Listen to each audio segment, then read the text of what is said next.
got enough ice in there. You want me to keep that bag on the zip? Get you something right? I don't care about that shit, no. I put them out of here. No, it's cool. No. Appreciate it, bro.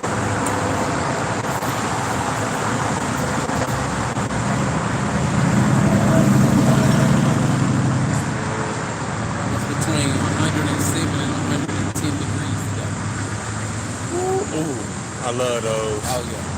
Oh, man. That's a Corvette. They make them look like the Lambos. Oh, that's sexy. Oh, yeah, I need to finish editing that video for you. I ain't never sent it to you. Which one? From when we was at Fogo de Chao, from the cars, yeah, those yeah. vehicles and stuff. That's right, yeah. Yeah, I got a cool app on this phone that I can edit. Yeah, I gotta see that.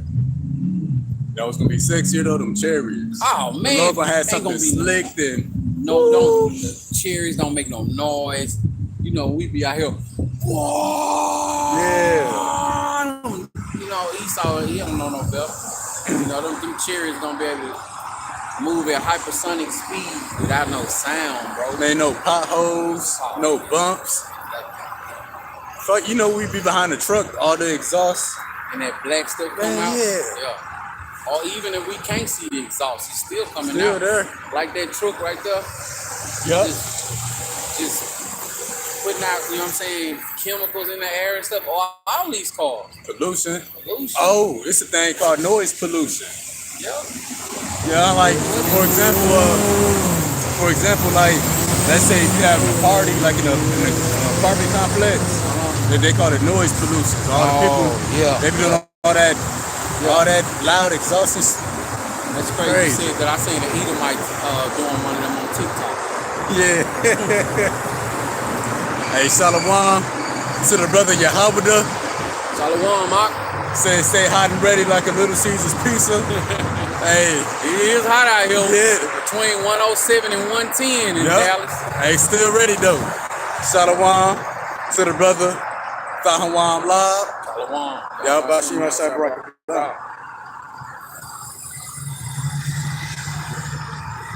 Yep. Right? Shalom, shalom. Back out here again on these highways and hedges to make our calling and election sure. Another opportunity to give YAHAWASHI all. Before we go any further, we're going to face the east and give all praise, honor, and glory to Yahweh, Ba'ashem, Yahawashai, Ba'ashem, Rakak Radash. Double honors to the apostles and elders of Great Millstone who rule well, teach well, teaching this truth in its entirety, and also all the other elders that's out there pushing this truth throughout the four corners of the earth non-stop. It's your brother Hope, Grace, and Mercy. I also go by Talab. I'm the brother Heart of David, also go by La. All right, and we out here again, linking up through the power of the spirit of YAHAWASHI in Louisville, Texas. You know, where we meet up at and we come together to have camp. And before we get started, I'm just gonna bring out a couple of articles, as we always do, just to, you know what I'm saying, expound and elaborate on the things that's going on throughout the four corners of the earth. But we can't get a lot, because if we did, we'll be out here all day and night. There's so much stuff going on. All right, this is coming from the End Time headlines. And it reads, Red Dawn, North Korea obtains missile capable of striking the U.S., likely a result of cooperation with Russia. And look where we at now. At one point of the time, the Babylon the Great, you know, was the only nation, you know what I'm saying, was the strongest nations at one point. We still got our own people, you know what I'm saying, Israelites, believing and thinking that can't nothing come up against this great whore.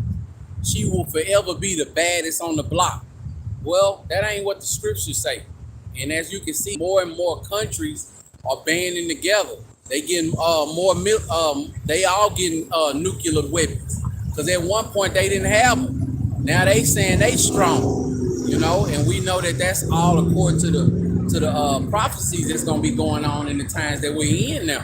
And Lord willing, we are part of that precious number that will make it up out of this place, man. And remember, we had some news about a month ago, maybe a month and a half, 2 months, that Iran got not just nuclear missiles, but hypersonic missiles now. Sure. Probably cooperation through with Russia. Yep. And we see Africa, they got a military deal signed with Russia. Yep. Hey, Africa might get nuclear weapons. Yes, sir. Who would ever thought? Little Africa, kids with a big stomach, starving, poor, no water. You know what I'm saying? But probably gonna have nuclear weapons too.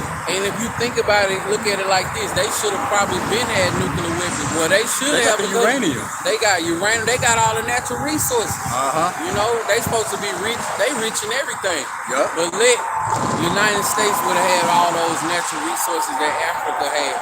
Wouldn't nobody be able to come up against this place but YAHAWASHI? Hey, if America produced uranium, this place would have been destroyed. Right. So yes, I believe that Africa gonna get nuclear weapons. I hope they do. I pray they do. Every time I see another country shaking hands with Russia and Putin, I start clapping. Oh, you know me too. Even though, you know what I'm saying, they you know what I'm saying, they ain't a part of the fold as well, but they still moving in the spirit of YAHAWASHI because it's a movie playing out. Yeah. That's their role. You know what I'm saying? That's their role. And everybody who got a role in this thing, man, I pray that your role will get played. Well, we know your role gonna get played out. Ain't nothing you can do about that because man's going of the Lord. Roughly paraphrase. All right. Next article says new intelligence claimed that Russia make an effort to build 6,000 attack drones with Iran's help. 6,000 attack drones. You know, 6,000 attack drones, bro. That you could send 100 attack drones and do some damage. Yeah. But 6,000, man. And that's just for now. They might make another 6,000. Right. Another 6,000. Right. And who knows? This could be not all the way true. It could be 100,000. You think they gonna tell the truth? Real talk. You know what I'm saying? These devils, they just can't tell the truth, man.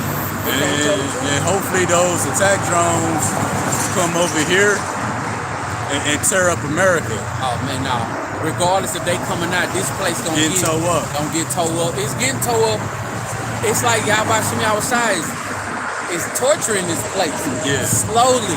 Yep. Slowly. But it ain't no small thing happening. You know what I'm saying?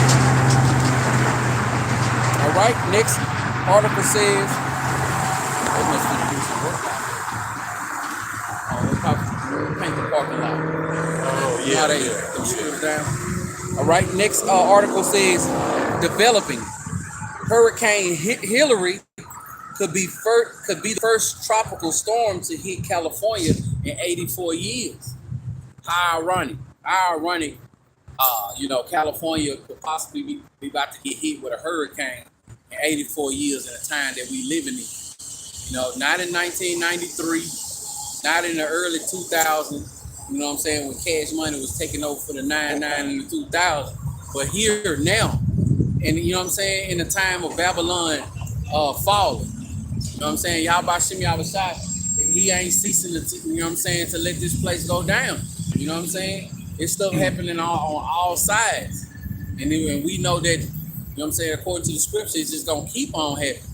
And I truly believe that we just gonna continue to see more and more. And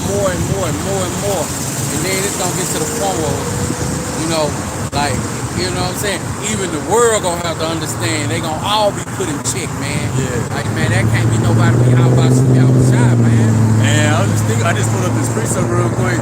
You know, Esau got a thing for naming hurricanes. That's real. Hurricane YAHAWASHI. Yep.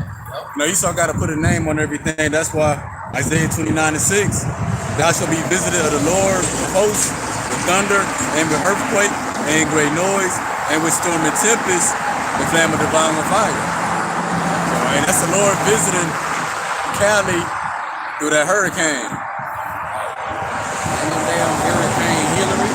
Yeah. But they got to be a woman name too. YAHAWASHI, like the brother said. Yup. All right, next article, it says Fitch warns it may be forced to downgrade dozens of banks, including JP Morgan Chase. Look at that. You know what I'm saying? The pride of this place, man, is about to cease. Yeah. Man, So before let me see what's tuning in real quick. Hey, Shalom to the brother Yawanathan Bakar. Shalom to Mashak, Yahawah's messengers. Hey, the water Yahawashim Yahawashai for tuning in. So the brother still got the articles. I ain't got them, so we gonna get the precepts. Proclaim ye among the Gentiles, prepare war. Wake up the mighty men. Lay all the men of war draw near. Let them come up. Job 3:10 from the brother Yahweh.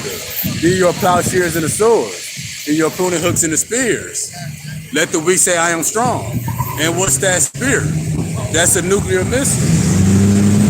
Because the spear, it got the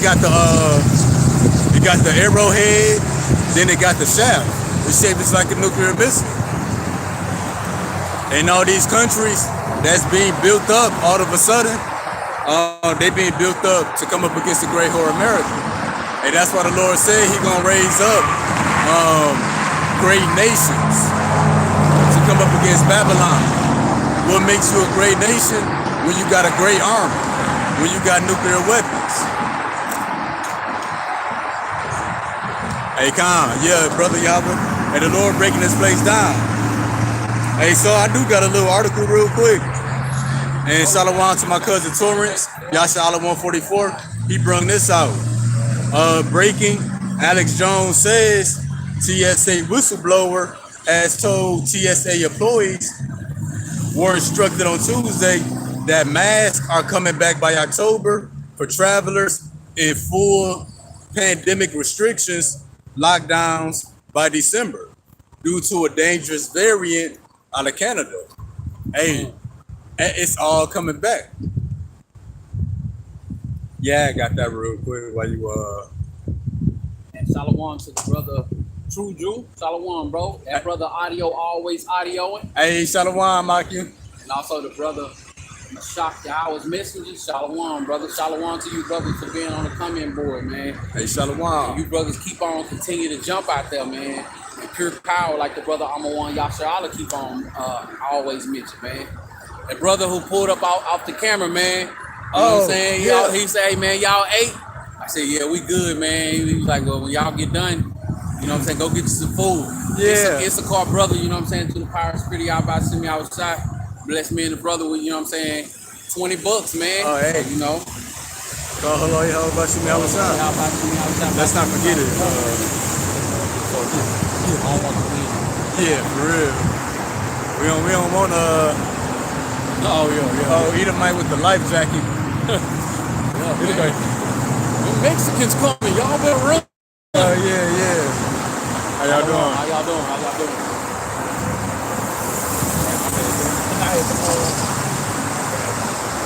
Wanna go into it and still right now? Oh no, that was it. So yeah, pandemic coming back. Sir, I'm already seeing out there where I live at, I'm seeing people wearing masks. You know what I'm saying? To go to the stores and stuff like that. You got people again being awkward and antisocial, walking around the store with masks on and stuff, and I'm just like, hey man, what's coming this place? A damn mask ain't gonna be able to save you. And I ain't talking about no C19. Yeah. You know, even though some establishments they make you put on masks and stuff like that, but hey man, for the most part, that C19 ain't got nothing to do, ain't got nothing on what's coming to this place, man. Nothing. I'm looking forward to another lockdown. You know what I'm saying? I'm looking forward to more and more confusion. Yep. You know? Should the articles? That was the last article right before. All right. Did we expound on it? That article? Yeah. Hey, so y'all saw the title for today's lesson. We're gonna go into great miseries, and that's the cure for those who walk in great pride. You know, misery is something that brings you low. You know, it's a reality check. You know, it brings you back down to earth. It levels out your thinking, and that's what was needed for the inhabitants of Babylon, which is America. You know, great miseries are coming. Unlike anything you ever seen before, unlike anything you ever heard before. Right, in a major way, man. In a very major way. To the point where this whole planet is gonna be in check. Everybody gonna get their mind right. YAHAWASHI pull back up on the scene, and even before he pull up. You know what I'm saying? Because when he pull up, this place gonna already be a fire. You know what I'm saying? Hey, Just think about how much more when he, you know how people about to go do some work, they crack their knuckles and stuff. They finna do some damage. Just wait till YAHAWASHI crack his knuckle. Man. yeah, like the brother said, misery's gonna be so great, and we still gonna be prophesying while we on the run. Telling the people, the elect, and the other nations, you know, the missiles are coming. Well, it's gonna be so bad out here, and people gonna be praying for the missiles. Lord, take us out. Right. We had it. We through. Yeah, and like how people be in such pain. They be hoping they catch a bullet. Yeah. They put them out their misery and stuff like that. Or like if a horse break his neck or leg. Yeah. You know what I'm saying? If they can't get him no help, they put him out his misery. But you know, some people gonna be praying for death, and it's gonna flee from them though. And we're gonna get into that later on, but hey, people gonna be seeking death. When all else fails, they can't kill themselves. I'm like, Lord, please send them missiles. And even that you ain't gonna die. And I seen on a movie how they said like it was like one of those apocalyptic movies. Gonna kill the men. Yeah. And the women that's left, they gonna wish that they was dead. Oh yeah. You know what I'm saying? Because of the things that they do to a woman, you know what I'm saying? When she don't have no security and stuff like that. Yep. Just imagine when YAHAWASHI, you know what I'm saying, take this place down, man, when people, women who ain't got no covering, you know what I'm saying? Just think about what people gonna do, man. Oh, that was an article I saw. They said, just think about what some men would do to women if they knew they would do stuff to them and never get caught. The brother Rod, is it a lesson on that? That's who, y'all. It was during the week, right? Yep. Okay. Yep. I was watching him while I was in captivity. I didn't get a chance to finish. But that's one of the things that stood out to me. Like, yo. A and C, the women, they walk in greater pride than the man, because you know the woman is exalted here. Hey, so all the slick stuff and riffraff that women have put these men through, they're gonna be thinking about all that when ain't no protection out here. Ain't gonna be no protection. They gonna be offering they ain't gonna be offering their opinions no either. Yeah. You know what I'm saying? You can get a prideful sister right now, and she'll be like, you know what I'm saying? Well, what I believe and what I think, you know what I'm saying? No, man, ain't got nothing to do with the scriptures, man. What you believe and what you think. And and I'm excited about those days. Shalom to the brother, Prince of the Power. Oh, Shalom, big bro. Speaking about the brother. Yeah, speaking about the lesson you did, you know, the women, you know, how they gonna feel when everything is taken away. The blackout, the protection. Brother, there's a precept, so I'm gonna grab them while we doing the lesson. Yeah, that's a bet. Get started. All right, the first precept we come, you get a list, the title. Oh yeah, we got it. Yep. All right, first precept we coming out with is coming from the book of Sirach, chapter 10 and verse 9. And it reads, why is earth and ashes proud? There is not a more wicked thing than a covetous man. For such an one setteth his own soul to sell, because while he liveth, he casteth away his bowels.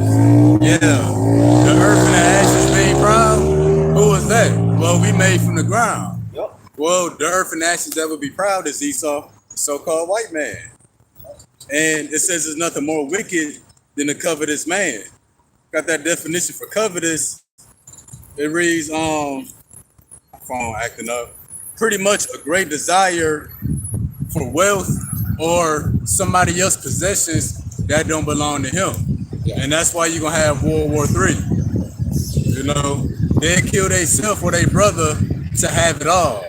They feel like they're entitled to everything. Or that's him casting out his vows.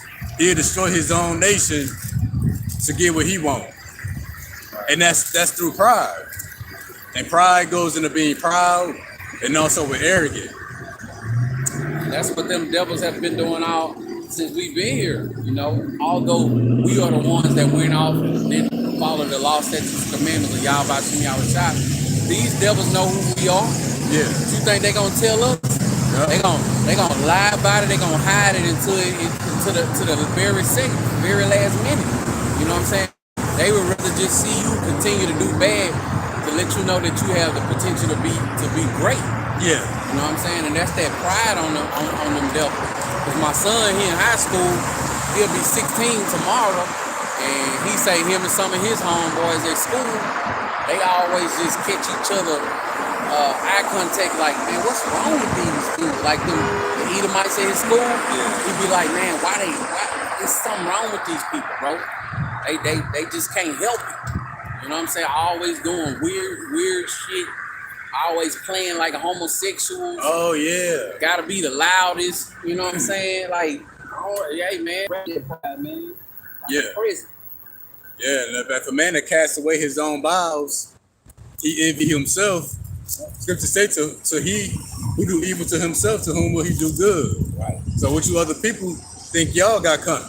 Right. If Esau wanted to depopulate 90-some% of the earth, where y'all stand at? Right. And that's through pride. He think he can do that. Yeah. He think he can execute judgment on the earth, and he can dictate how many people should be alive. You think he a god? Yep. He a god. And then that's gonna be cured by great misery. Sir. The phone messing up? Man, yes. They get hot, they get to jumping, delaying. I'm gonna just have to turn to the precept, as you call them.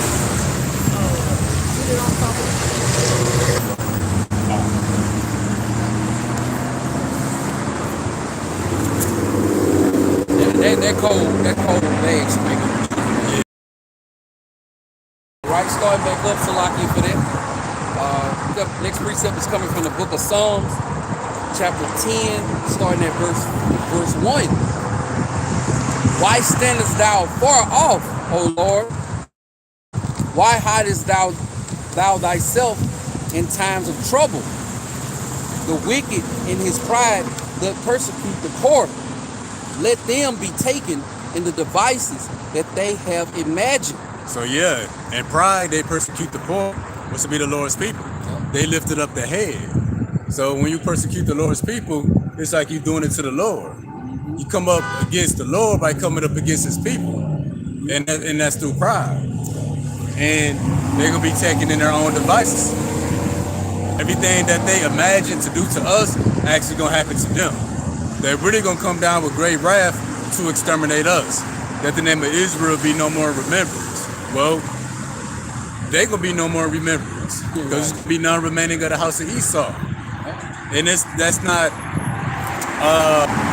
it's not gonna happen in an instant. It's gonna be a process filled with great misery. Just like our captivity is not a quick process. You know what I'm saying? This thing took time to play out. I mean, to unfold like this. You know what I'm saying? All praise to YAHAWASHI, that we at the end of this thing, we'll be paraphrasing like the scripture says, better is the end of a thing than the beginning. Yeah. Guess what? These devils' beginning is coming. You know what I'm saying? It ain't gonna be the ending. This is the beginning of their captivity. Them putting us into hard bondage and all the things that they are still doing to this day. They wrapped in that pride. You know what I'm saying? They thinking that they doing something. You know what I'm saying? But you just put yourself in the bag, because YAHAWASHI got a big reward coming for you. Yep. Your reward is for the wicked. Yep. You know? But that pride, it's that pride on them that makes them feel like they getting away with everything. Yeah, they ain't got an answer for nothing, right, or answer to nobody. All right, starting back up at verse 3. For the wicked boasteth of his heart's desire, and blessed the covetousness whom the Lord abhorreth. The wicked, through the pride of his countenance, will not seek after Yahweh thy power. Yahweh thy power is not in all his thoughts. Yeah, so the wicked boasting his heart desire, he blessed the covetous whom the Lord hates. I heard a saying that for every fortune that's made, a crime was committed. Oh yeah. So if you down to do the crime with Esau, you're gonna make a fortune. They encourage one another in an evil manner. And why is that? Because the Most High is in none of his thoughts. You know, if you gotta fear the Lord, these devils don't. Then if you look at it just from something simple, like you said, for every what you say, for every Fortune that's fortune made. that's made, a crime is committed. Just imagine just a big diamond ring on somebody's finger. You don't know where that diamond came from, who had to go up in the coal mines to get it. You know what I'm saying? Who got killed for it? Blood diamonds. Blood diamonds to get in his hand, to go over to this appraiser, to get paid under the table, just to have that diamond brought here to the United States. And that's just one little thing that I thought about on the top of my head. Yeah, Just that quick. anything you can imagine, Esau had already done it. Yeah. And then even the diamond ring, it might have been his grandma's ring. Yep. He probably done gave her a roofie, killed her. He got the ring for an inheritance. That's crazy you said that. My bad, bro. Yeah. I just seen an article. Judite grandmother told her grandson to kill his granddaddy, and they gonna split the insurance money. And who are people learn that from? They learned that from Esau. Right. That's why the scriptures say, Right. don't envy the oppressor and seek none of his ways. Yep. And he did it too. And they in Damn. jail. Because see, our people scam, but Esau, he's the scammer of scammers, Right. or the father of lies. All the scams that Jake know, they outdated scams that Esau don't want no more. Yeah, they hand-me-down scams. Yep. Like when people be Shalom, bro. Shalom. Bro. Hey, you know we Israelites?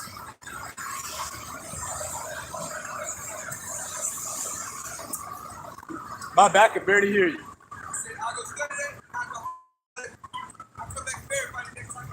All right. We here every Saturday at about 2. Pull up.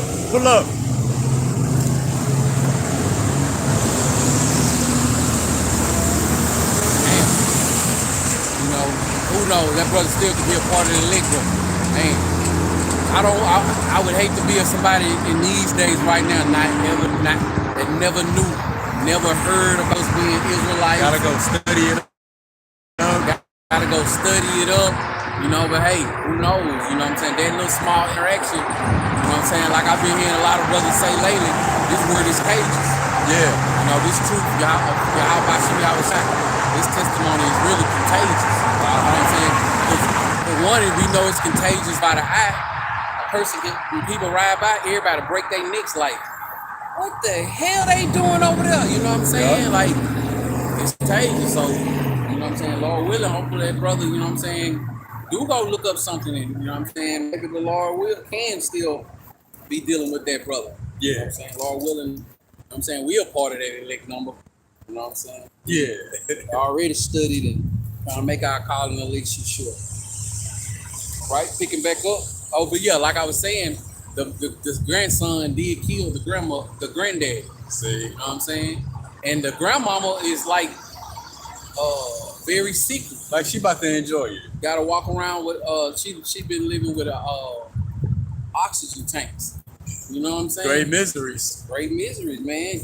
The grandson said, all right, I'm gonna go get me a scat pack when I do it then. You know, now look up. See, that's why we gotta get out of here, man. It's 110 degrees and we just seen an Issachar brother with a sweater on. You know what I'm saying? Walking. Man, we gotta get up out of here, man. All right, next precept is coming from the book of Isaiah, chapter 3 and verse 11. It reads, woe unto the wicked. Woe unto the wicked. It shall be ill with him, for the reward of his hands shall be given him. And who is the wicked? Malachi 1:4, Esau, Edom, the so-called men. The 2/3 of our people that's joined unto Esau by his philosophies or having the mentality of an Edomite, like our people that want to scam Christianity, the ways of the world, go to them is going to be ill, which ill, I believe, is another word for bad. Yep. You know, it's gonna be bad for you. Hey, because your reward is coming. And that's great miseries. Like the brother said, all the people want to scam. They believe in Christianity. And look at this You know what I'm Edomite. saying? The ones who He throwing up the devil horns. Great miseries coming. great misery. Edomite throwing up devil horns, looking over here, Hey, America gonna be destroyed. rocking out to the music and stuff, man. But hey, we know that they got what's coming for them. You know what I'm saying? It's real, you know. But like the brother was saying, that I lost my train of thought with them Edomites. You know what I'm saying? Doing that, but you know what I'm saying. Hopefully, it come back to me. Yeah, that's all good. No, it's good. All right, picking back up at the book of Deuteronomy, chapter 30 and verse 7, and it reads, "And the Lord, thy power Yahawah, will put all these curses upon thine enemies, and on them, and the Lord, thy power Yahawah, will put all these curses upon thine enemies, and on them that hate thee, which persecute thee."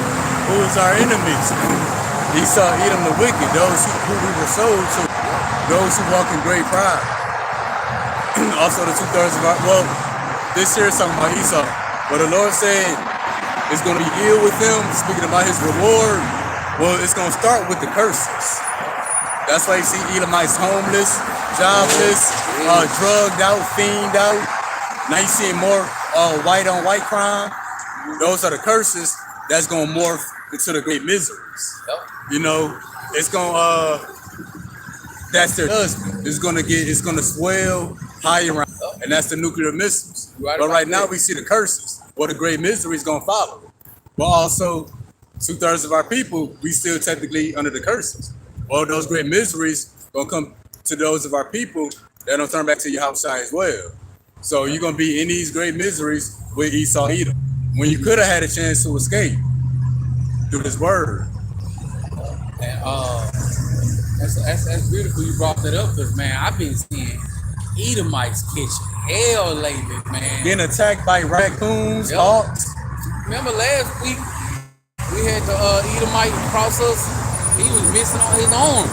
Yeah, You know what I'm saying? And when I went into the store after camp, the brother, I was trying to hold the door for a brother, and the brother, he was just like in a daze.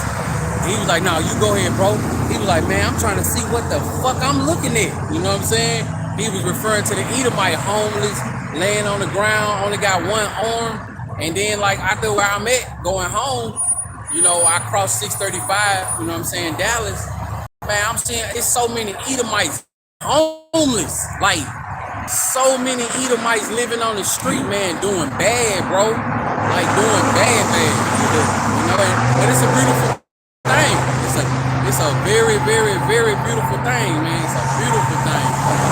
Hey, they never look better. Oh man, it look good. Them curses look beautiful on them. Yeah. And then we had the Edomite the week before last, talking about the Holy Quran. Mexicans coming for them. Yeah. That the Mexicans were shooting at them. I better go to Mexican coming. They try to shoot me.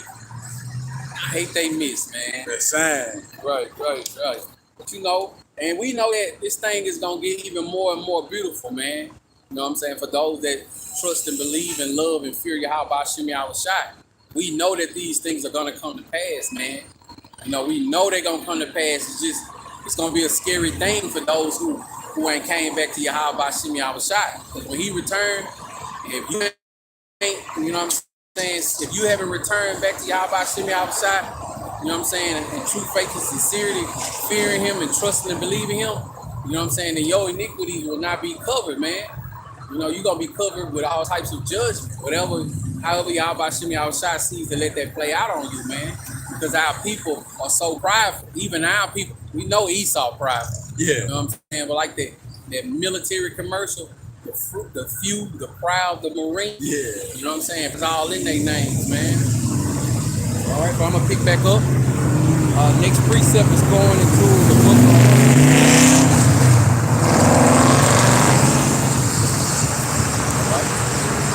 Second Esdras, chapter 8 and verse 50, and it reads, "For many great miseries shall be done to them that in the latter time shall dwell in the world, because they have walked in great pride. Yeah, so great miseries is coming to the inhabitants of the earth. Really, everybody's walking in great pride right now. Aside from the elect, the hopeful elect, but that's the cure for great pride is great miseries. There's nothing you can do to somebody that's full of themselves and their head in the clouds. You know, they think they God's on earth. And you go to the book of Obadiah, where it reads, thy habitation is high. That's literally and mentally. So because of the great pride and the great miseries are coming. And I look forward to that. Like we started a precept, we started off. Why is Ash is proud? Yup. I'm saying we don't have nothing to be proud about. You mere ashes, yeah. Right. You know, if you knew what was coming to this place, what's really going on, you got eyes to see, and you got ears to hear, you know what I'm saying? You should be in a spirit of mourning. You know what I'm saying? Because, man, this place is through. This place is through. We can see it through the power of the spirit of YAHAWASHI. So just imagine how through this place, when the average Edomite or the average Jake start realizing, like, yeah, this place might be through. You know what I'm saying? Just think about how bad it's going to be then. Straight up, real quick, can we jump to, let me see. Luke 21? Yeah. I think it's 25 and 26. That's beginning to be two of my favorite precepts too.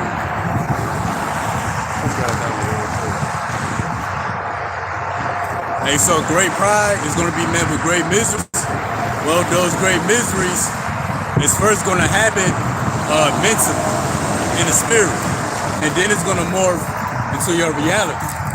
And we're going to expound on that. You said Luke 21? Yep. Oh yeah, that way it flipped up. Luke 21 and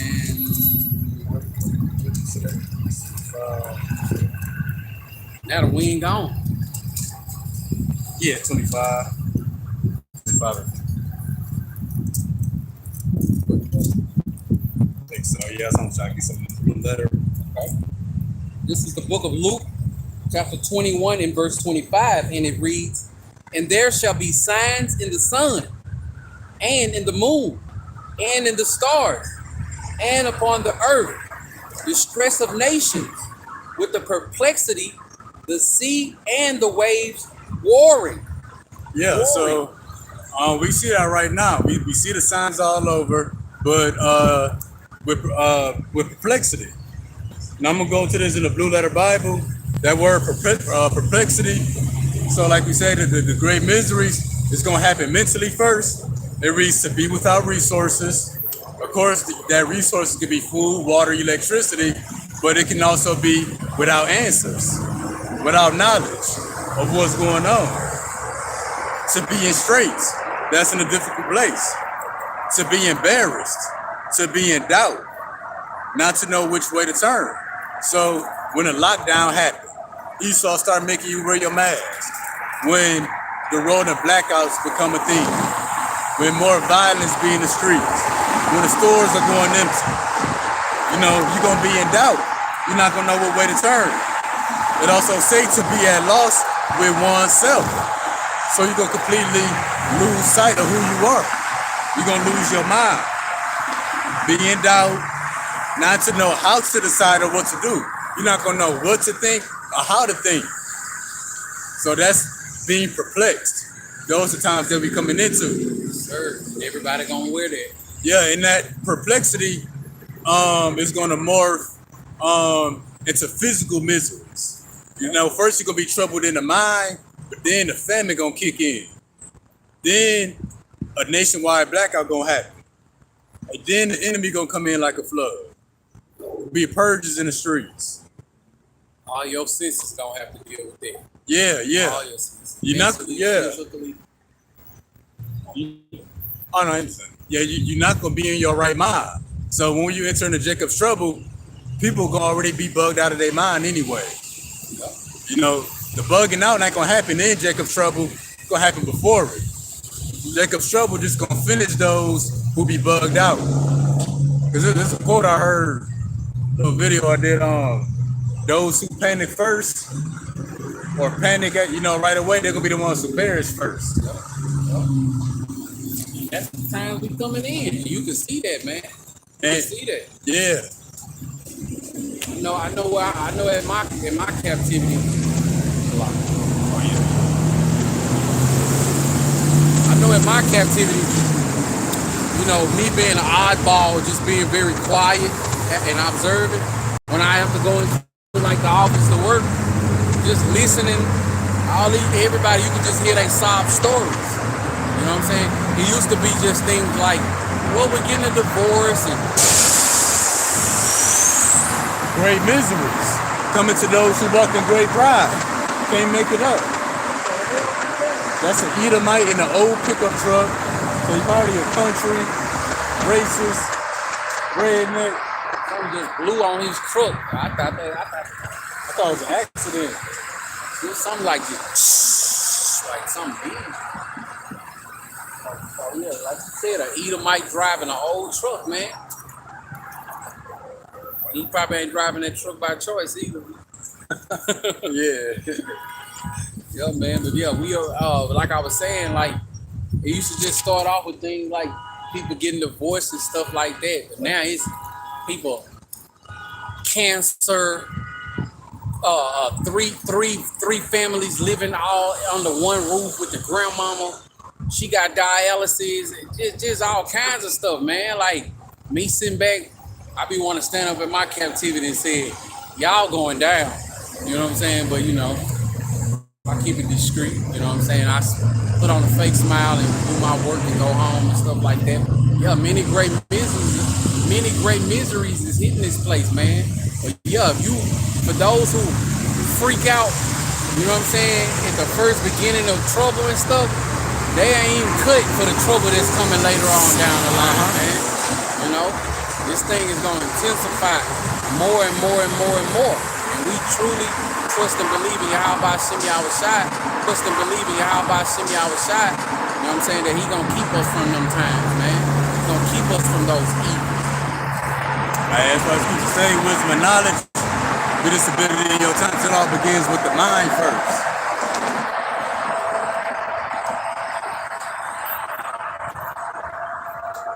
Let me get this thing off. Check my phone.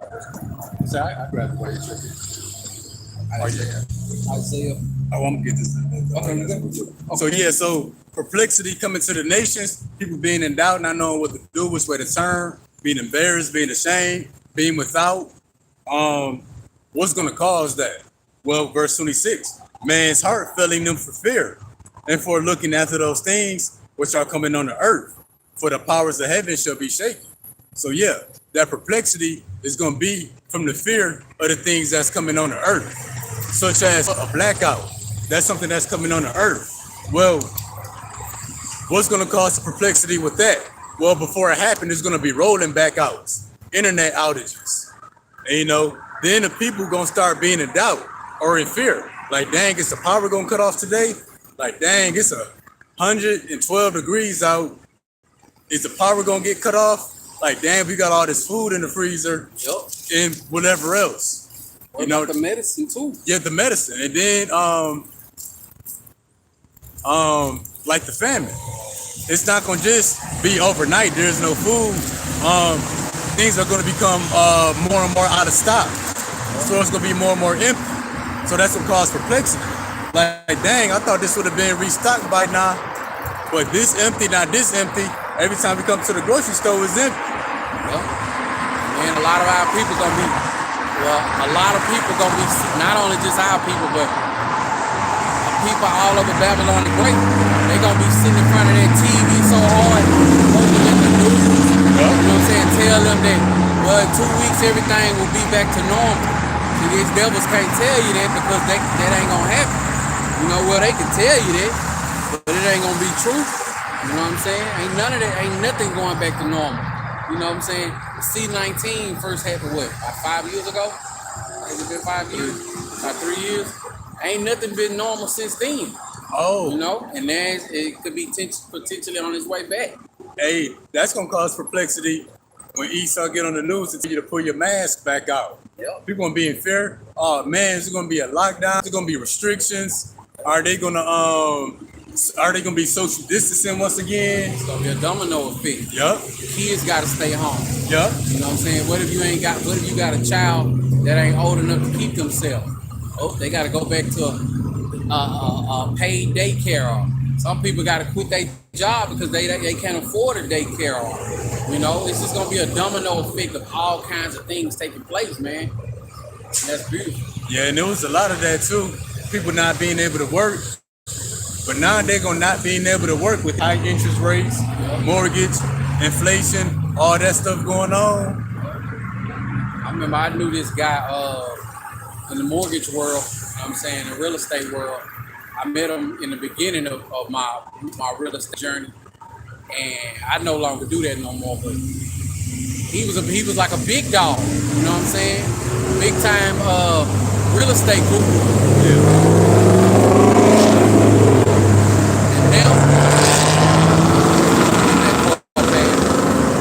And now, guess what? Real estate ain't real estate no more. You know what I'm saying? Now he got questions. Now he wondering, you know what I'm saying, what's been going on. Man, what can you help me with? You know what I'm saying? Real estate ain't real estate no more. That's tight, cause the house me and my girl got, we got it from my cousin's girl who was a real estate agent. Right. And you know, her being a real estate agent, multiple houses, she got pride on. Oh, okay. Well, she been troubled this past year from the lack of home sales. Sales going down. That's crazy, man.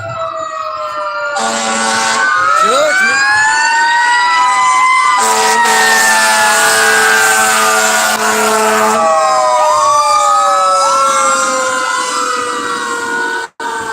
Oh, damn, heavy judgment. Heavy dude.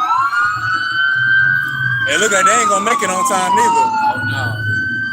Yeah, they ain't making it, see? Hey, man. It's gonna be this back to back all throughout the day. YAHAWASHI outside.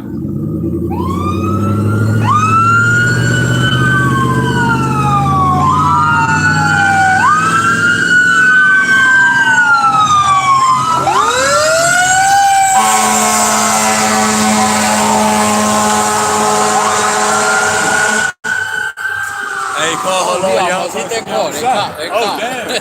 I figured it had to be a cop behind him. He almost merged over on that car.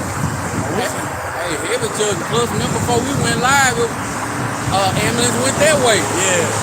Hey, man. Why y'all about to see me outside? For your will and your judgment that's going on. So, somebody just had their pride cured today. Sir. So, yeah, people gonna be in fear, looking for after the things that's coming on the earth, being perplexed. They see all the warning signs.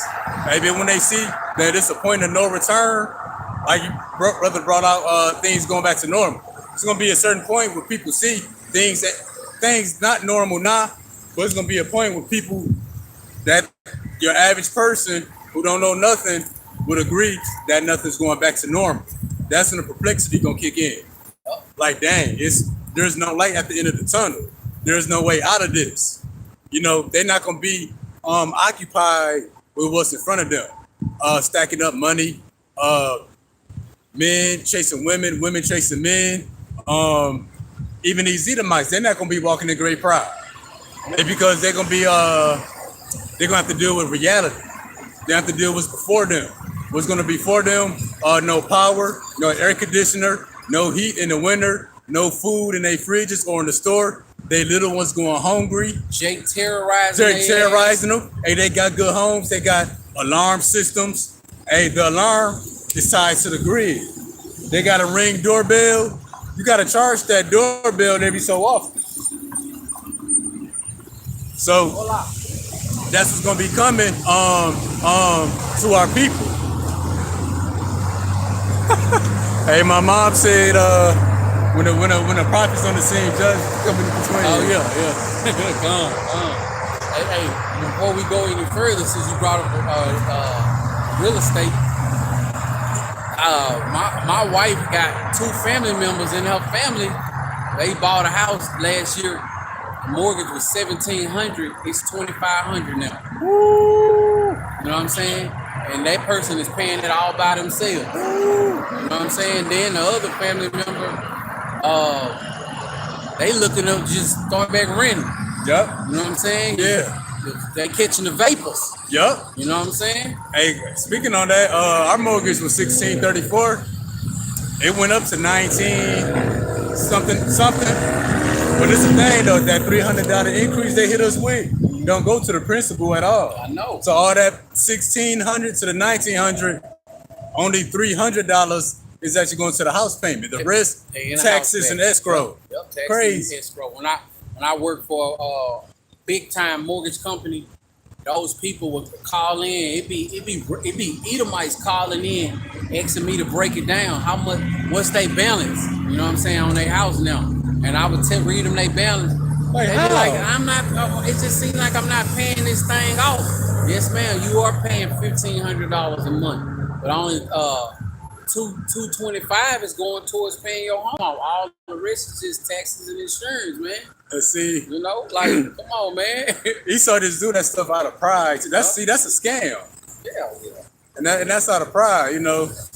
Ain't nothing nobody can do about it. Can't book up at Esau. Not right now. Yeah, not right now. That time coming where we can.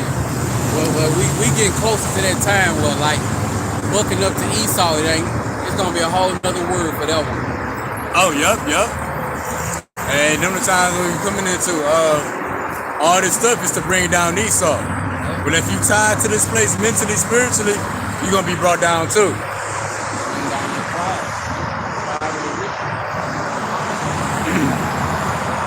Shalom to my mom, daughter Yahawah. Shalom to Yawanathan Bakar. Posted Isaiah 50:7. For the Lord Yahawah will help me. Therefore shall I not be confounded. Therefore I have set my face like a flint, and I know that I shall not be ashamed. Yeah. So those who turn back to the Lord by coming back to this word, the Lord is going to help us through these miseries. It's a shame, bro. So we're going to be here through the miseries, but the Lord is going to help us through it. And see, that's... All right, y'all don't even want to know what I'm looking at. Isaiah 50:8. He is near that justifieth me. Who will contend with me? Let us stand together. Who is mine adversary? Let him come near to me. I'm sorry, who is my adversary? Let him come near to me. Yeah. So let us stand together. Who are we standing with? Yahawah Ba'ashem Yahawashah. Oh man. That's crazy. That's sick. That's sick. That's why we gotta get up out of this, man. Yeah. That brother look like he like either Judah or Issachar. And bro, too strong to be built to be wearing that. Hey, man. Hey, them demons on his ass. Yeah. They got there some kind of way. Hey, Shalom, Shara, Thamar, Palm Tree, Yahawah. I gotta catch up on my Hebrew. To also the brother Yawanathan Bakar, Psalms 22:4. Our fathers have trusted in thee. They trusted and thou did deliver them. They cried unto thee and were delivered. They trusted in thee and were not confounded. And we are our ancestors that cried out to Yahawah outside once upon a time. Lord willing, we are. Well, he's going to help us once again. He helping us right now. Uh-huh. We can still be asleep.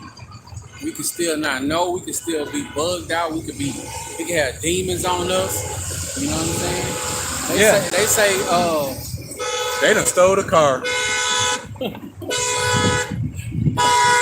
They riding around with the alarm going off. Hey, it's something I used to believe. Well, back in the world, I had this mind frame.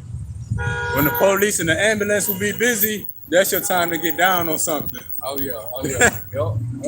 I used to be riding dirty and stuff like that, Yeah. and I see police going that way, I would always just go the opposite way, like the coast is clear. Oh yeah. You know? That's funny. But man, you see the great confusion, man. Like, it's just so much stuff, man, and I remember this saying I heard in the world. They said, to not know is bad, but to not know is bad, but to not know and not want to know is even worse.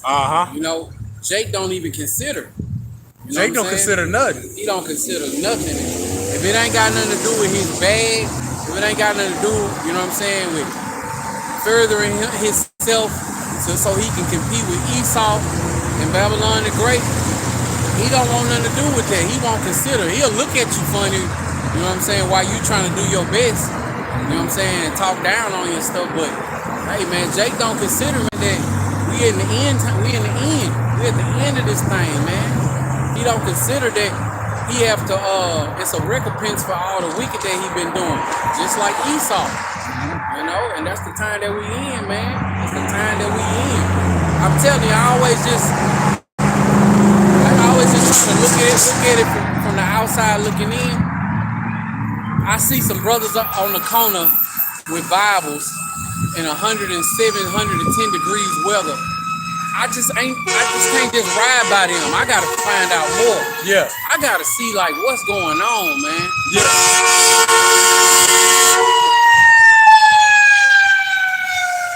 So somebody else just had their great pride cured. They're going towards that hospital back there. Okay.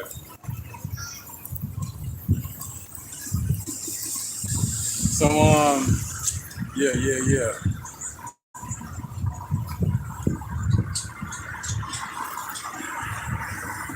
Oh yeah,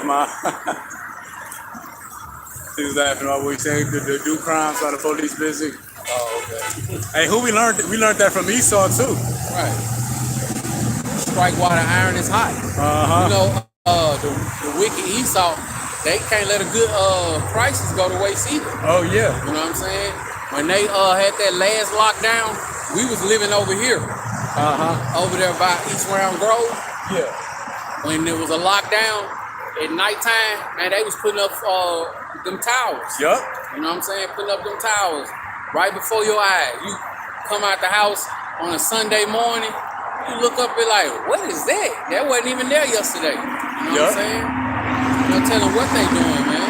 And I done seen it too. I went to Arizona. They have a 5G tower, but they put leaves on it. Try to cover it up. Yeah, like you, Right. Yeah, we know that we see that iron pole at the bottom, but leaves at the top, and all the wires, whatever come from. It is crazy. Hey man, we know that it's gonna get worse and worse. Yeah. It's gonna get worse and worse. And like you always bringing up the blackouts.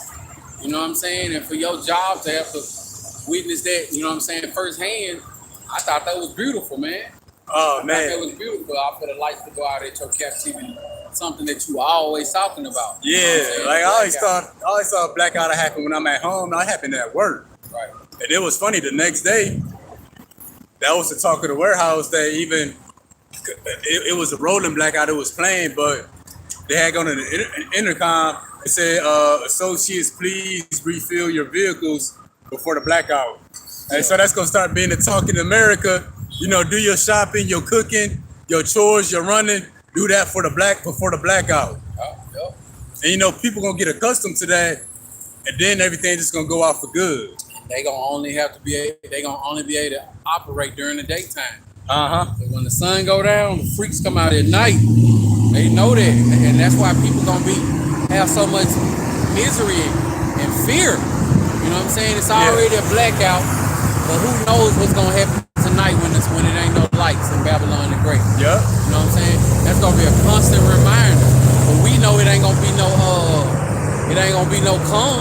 Yeah. You know what I'm saying? We know that it's gonna be all chaos. Hell, when the lights go out, it's gonna be chaos when the light with the sun up or down. Yeah. You know what I mean? Ain't gonna be no police. Ain't nobody gonna be waiting for the sun to go down and do some harm to you. Right, pick it back up. That's actually I'll show it to you. I remember I'm gonna do a revelation. No, let's keep going. Luke. Now, what you was getting? I think it was Isaiah next. Yeah, Isaiah. All right, next precept is coming from the book of Isaiah, chapter 65 and starting at verse 13. Therefore, thus says the Lord Yahweh thy power. Behold, my servants shall eat, but ye shall be hungry. Behold, my servants shall drink, but ye shall be thirsty. Behold, my servants shall rejoice, but ye shall be ashamed. 14. Behold, my servants shall sing for joy of heart, shall cry for sorrow of heart, and shall howl for vexation of spirit. So yeah, the point there, the elect, we gonna be good. And how the brother just read that the Lord said that my servants shall sing for joy, but everybody else gonna cry for sorrow or heart. That's in the perplexity, not known. And also the great miseries, your actual afflictions that your flesh go through. You gonna howl and cry for vexation of spirit, ultimately to be ashamed. And like the brother read, we gonna eat the servants, but they gonna be hungry. What's another word for being hungry? Being ashamed. We gonna be thirsty and filled. Excuse me. We gonna be thirsty, but have our thirst quenched. Y'all gonna be thirsty and dehydrated. That's other words. You're gonna be ashamed.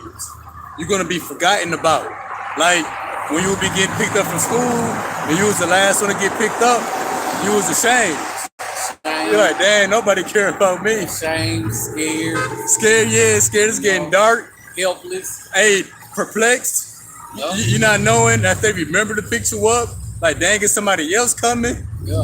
The school shut down. You can't call nobody. Yep. Feeling just embarrassed and shamed. Right? Hey, and perplexed. One of the words that came up was ashamed. Yep. Or that's gonna happen in the form of a famine. Like that, you gonna see whatever's feeding us. It's not that they forgot to feed y'all; they just refusing to feed y'all. Speaking of Yahawashi. And what does it mean ultimately to be ashamed? It don't mean you're just gonna be ashamed and be without food. That leads to death. You're not gonna just be ashamed and be without clean water. Dehydration leads to death. Pestilence and a sword leads to death. So when the brother read, can you read that 13 real quick again? Grab my pocket. Oh, it's my bad. No, you good, you good. Did you get it from mine? I got it. I didn't lose the page, I was just in my pocket. Okay. All right, again, Isaiah 65 and verse 13. Therefore, thus saith the Lord Yahweh thy power. Behold, my servants shall eat, but ye shall be hungry. And that's ashamed and eventually death. Oh, Hosea 64, the Lord said, since thou hast forgotten the Lord thy God, I will forget you and your children. The Lord forgetting you is you being left ashamed and eventually put to death. Just imagine what great miseries would come if your parents never ever showed up. You know what I'm saying? First you was just shamed that ain't nobody came and picked you up from school. But then what could have came about if nobody ever came and picked you up from school? You know what I'm saying? It's endless things that could have happened to you. But this is gonna play out on the world stage. You know what I'm saying? Yahawashimi outside. He ain't coming back to pick y'all up. That's the spirit, because in the world people will say, I'm going through this is going bad, but I know the Lord coming through. Or the Lord not gonna come through. That's what's gonna contribute to your great misery. Then like you say, what if that child never got picked up from school? Well, the first thing that's gonna happen, he gonna go hungry. Yep. And that's a form of the family. Because he's forgotten about it. And then it's gonna go dark. Yep. Now he in danger. Yep. From the sword, chief of wild beasts. And that's gonna play out to those who walk in great pride. The Lord's not never come through for you. Like, you know that. All right, reading on. Behold, my servants shall drink, but ye shall be thirsty. And that's ashamed and eventually death. That's just a poetic way of saying you're gonna die. The Lord got a million ways to say that you're gonna die. He might not just flat out use those words. You know, he's gonna put it in the form of a song. Right. When YAHAWASHI, when he cut that switch off from having mercy on you or having pity on you, he'll never cut that switch back on. You know what I'm saying? It's gonna turn to your judgment. You know, it's gonna go from you having your daily bread, you know what I'm saying, to it being your judgment only. You know, and ain't nobody gonna be able to accept that. You know what I'm saying? When YAHAWASHI say it's your turn to be judged, you know what I'm saying? It's your turn to be shamed. Then that's all it's gonna be. It's gonna be what he said. You know, and your opinion do not matter in this day, nor is it gonna matter in that day. And that's gonna be a great misery to the people, because people take pride in their thoughts and their opinions. Everybody got one. Well, for fear after those things that's coming upon the earth, when they see we at the point of no return, no normalcy, all your thoughts and opinions gonna go out the window. That's what's needed first. Well, many things are needed. I'm not gonna say what's needed first, but that's something that's needed in America. It's more opinions than people. Oh yeah. Okay. Like they say in the world, but like they used to say in the hood, your opinion is like a Cadillac. Everybody got one. Yeah. Yep. All right, reading on.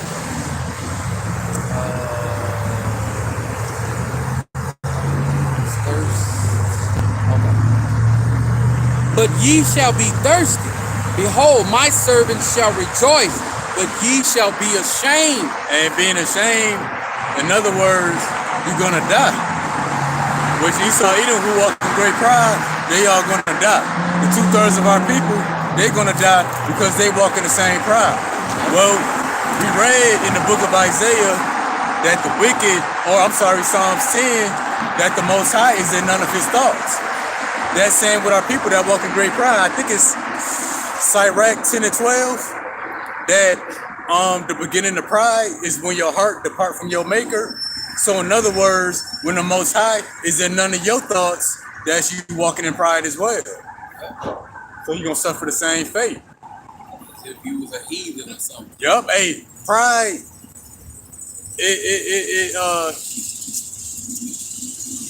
It has a common root, and that's the Most High not being in your thoughts, your heart not being turned to the word of the Heavenly Father. Pardon from your maker. Yup. You want me to get 14 also? I reread 13. Yeah, let's go. Yeah, that's bad.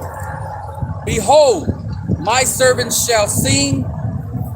My servants shall sing for joy of heart, but ye shall cry for sorrow of heart, and shall howl for vexation of spirit. And that's the dynamic of the Lord. You got life and death. You know, Lord Buddha will be preserved while everybody else is being put down. But then there's mourning and joy. So the things that make other people cry, cringe, we suffer. Hey, we smile and rejoice at. Oh, like the brother Ahmawan say, the things that make you smile can also make you cry. Hey, well, guess what? Well, nothing can make us cry. Hey, because nothing make us smile except this word. So can't nothing be taken from us, you know. But to everybody else, they joy, you know, all that's going to be taken from them through these great miseries. Oh, matter of fact, since we're there, let's actually now jump to the book of Revelation 18 and 7. Because, you know, the thing that make you smile can make you cry. So if you want to know how the miseries gonna play out, look at the things that make you happy from day to day. Look at the things you rejoice at. Look at the things that make you have a good day. They're gonna be the same things that make you have a bad day. Like we just read in Isaiah, how things why certain people are starving, the servants are gonna be eating. You know what I'm saying? While certain people are thirsty, we gonna be drinking. You know what I'm saying? We gonna be rejoicing. Some people are gonna be in perplexed. It's also like you listening to your favorite song, and somebody be like, man, I hate that song, man. I can't stand that song. This knowledge, wisdom, and understanding is the same thing. You know what I'm saying? We singing the song of YAHAWASHI, and you know what I'm saying? A lot of people, they can't sing this song because they don't like that song. You know what I'm saying? Or they don't like that song because they can't get with the tune. Hey, you know what I'm saying? That's cool, cause like, I'm gonna say no names. I bring up scriptures around certain people. I get met with hard resistance. Yeah. And that's the spirit. And ultimately, why two people may like or dislike a song, they build different. Hey, so we literally build different. And when it says his servants don't sing for joy, how is that gonna play out? Well, when the blackout happened, we gonna go to the scriptures. Yep. Us reading that song, which is the scriptures, that's us singing for joy, along with praising the name of YAHAWASHI. Or like when the famine happened, the next lockdown happened again, we gonna go to the scriptures. We gonna recite the lyrics of this song that foretold these things. And it's gonna be jamming in there. Oh yeah, it's gonna be jamming. It's jamming right now, man. You know what I'm saying? If you have eyes to see, ears to hear this tune, you know what I'm saying? This is a sweet tune, you know what I'm saying, that we pushing out throughout the four corners of the earth, man. Not just us. When I say we, I'm talking about all you like-minded brothers, you know what I'm saying, that's out on the highways and hedges. You know what I'm saying? And true faith and sincerity pushing this the gospel of YAHAWASHI. I love this sound, man. I love this sound, man. I can't shake this music, man. I love my music. I love his music. Now I just thought about too. A song hits harder when you live with what they're doing in the song. So an Edomite, it might be a country song about a pickup truck with some whiskey and a guitar. Right. Well, an Edomite that's drinking whiskey in the pickup truck with a guitar, it hit different for him. Well, when the black happened, the stores going them race wars and purges. When that actually happened, then we go to the scriptures, this song gonna hit that much harder. Right. That's a faith booster. Or when we say I told you it was gonna happen, and that's gonna hit harder because we, you know what I'm saying, the scripture told you it was gonna happen. Yep. It's beautiful. All right. You want me to grab Revelation? You said 18 and 7. Yeah, let's get 7 through 8.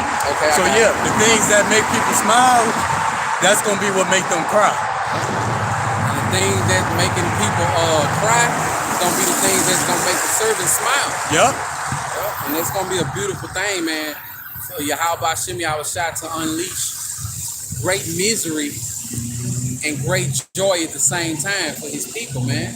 That's gonna be a beautiful wonder that we're gonna be able to witness. Lord willing, be a part of that number. Yeah. So the great miseries that the Lord is bringing, it's a better phrase, but it's a fix it all. You know, we got different problems, but the great miseries, that's the cure for all madness in the earth. Not just bringing the pride of the people down. The resolution. That too, yeah. The ultimate resolution. You know, it's gonna fix the pride of the people, but the misery is gonna fix our misery. Yeah. Because when we see the other people miserable, it's gonna fix us, our misery. I having trouble to put words to it. I know what you mean. But when this place is in misery, that means that, you know what I'm saying, we almost up out of it. Yeah. We closer to being up out of here.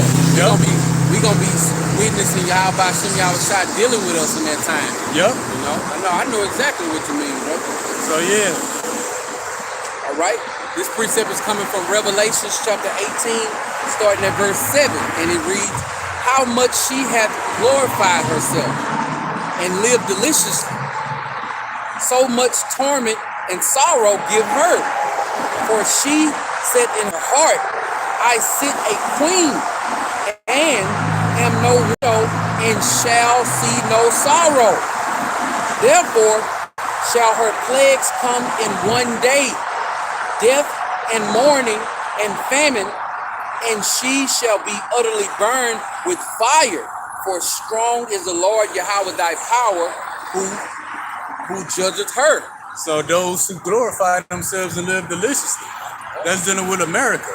That's that hurt, the great whore lady liberty. So for all the good things, all the pleasures, all the luxuries that she had, she's going to receive just as much torment, sorrow, pain, suffering, anguish, perplexity, confusion, all the good she had, she's going to receive double in torture. Drink out the cup of YAHAWASHI's wrath. And yup, because she say, I said the queen and am no widow and shall see no sorrow. That's pride. They walked in great pride, so the Lord going to cure that with great miseries. Bottoms up. The only way that a bully can be humble is when he get beat down. Oh yeah. The only way somebody that's filthy rich can be humble is when they go poor.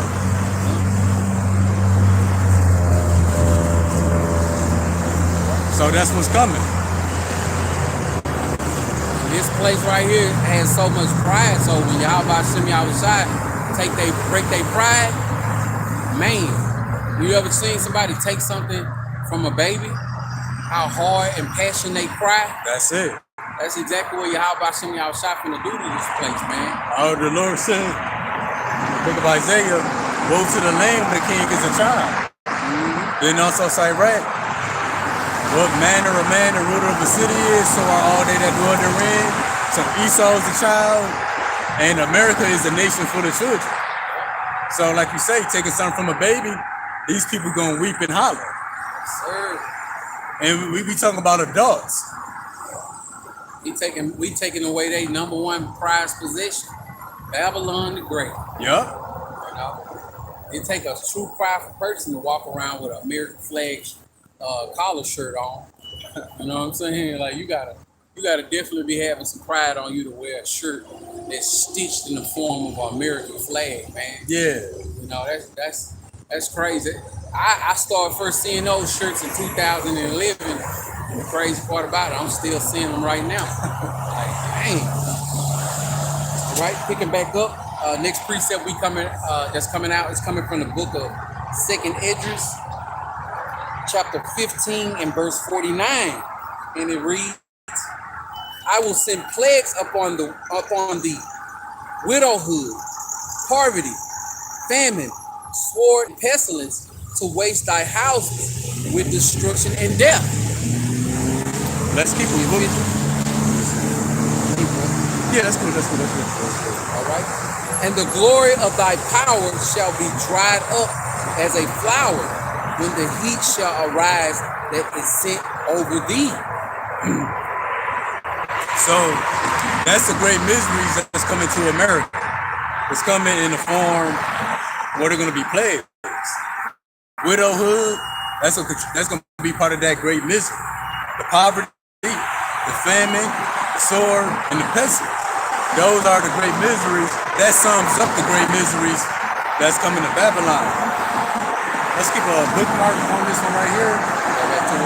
Yeah, well, let's get at the next precept. Hey, so widowhood. 16 and 33. That's right. So yeah, we're gonna expound on this widowhood and see the reason. Let me see. Let's grab it real quick. Okay. The book of 2nd Esdras, chapter 16 and verse 33. The virgin shall mourn, having no bridegroom.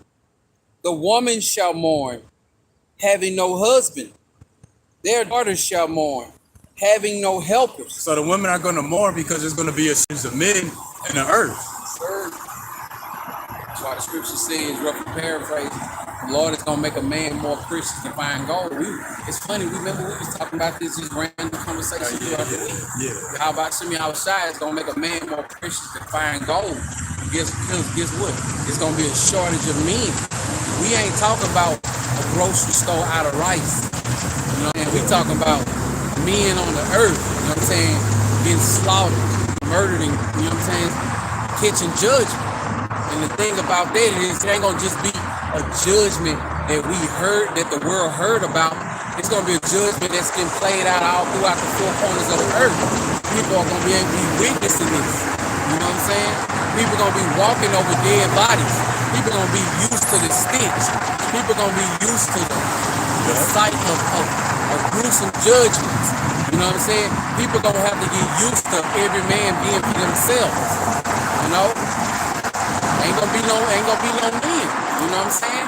And that's why, you know, women are gonna be breaking their neck to get with a man of the Lord, because in that day it's gonna be evident who Yahawashai dealing with. Yeah, and that's what widowhood is. The women who can be without a man. Want me to get it again? Or? Yeah, let's get it all the way through to the next verse too. All right. Or you want me to just start at 34? I'll get it all the way through. No. Second Esdras, chapter 16 and verse 33, starting at 33. The virgins shall mourn, having no bridegroom. The woman shall mourn, having no husband. Their daughters shall mourn, having no helpers. In the wars shall their bridegroom be destroyed, and their husbands shall perish of famine. So yeah, the men are, it's gonna be a nationwide draft, a worldwide draft for World War III. So that's what majority of the men gonna die at. Aside from dying out here in the street. Because it's gonna be a civil war 2, 3, and 4.0 in America all at the same time. Yep. And what does the man symbolize? Strength, mental stability, protection, a provider, security.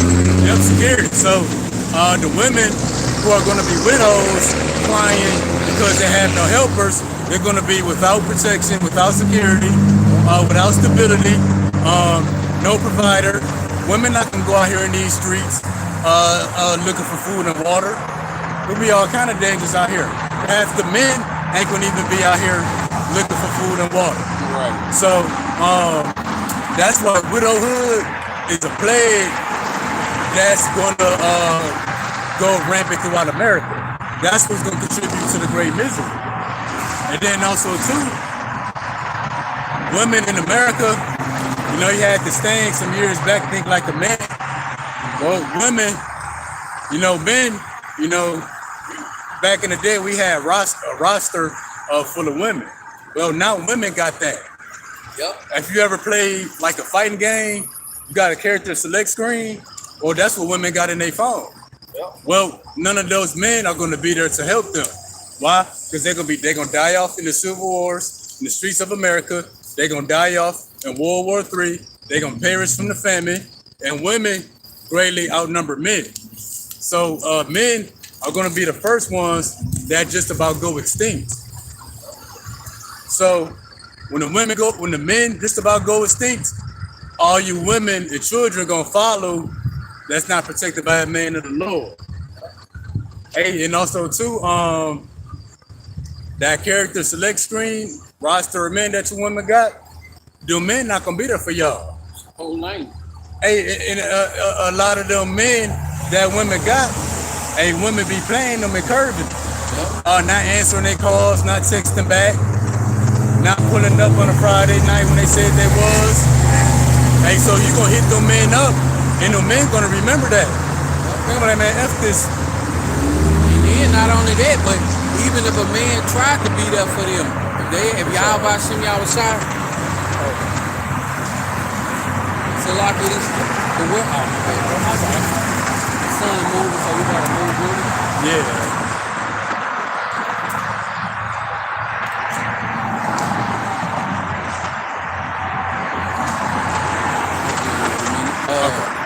But not only that, but if Yahawashim Yahawashai ain't dealing with that brother, whether he try to be there for you or not, he ain't gonna see his plan is gonna fail miserably. Oh yeah, hey, cause we know women not gonna desire to wear the pants or be the leader no more. Hey, so some of these women, they gonna have a man in the picture.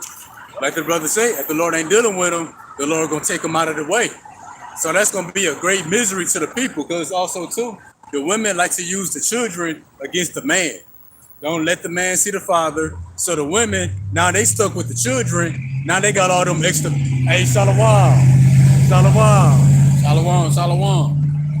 So yeah, you got all these extra mouths to feed and all these extra youngins to protect.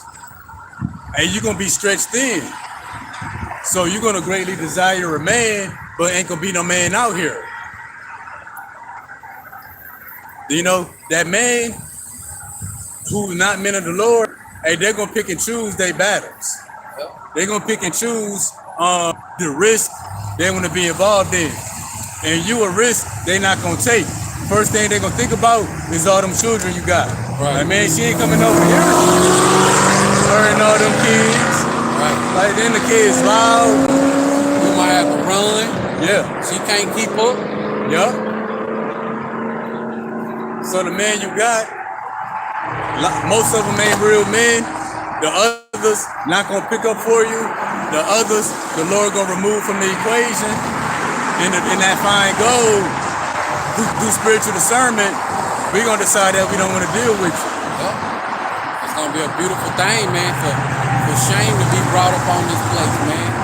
Some of these men gonna be screaming louder than the women. They're gonna be in travail, Yep. like a woman in travail. Ain't gonna be nothing they can do either.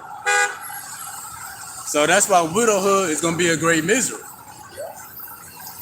Hey, cause women, matter of fact, let's that was a good. I think we got Ezekiel next.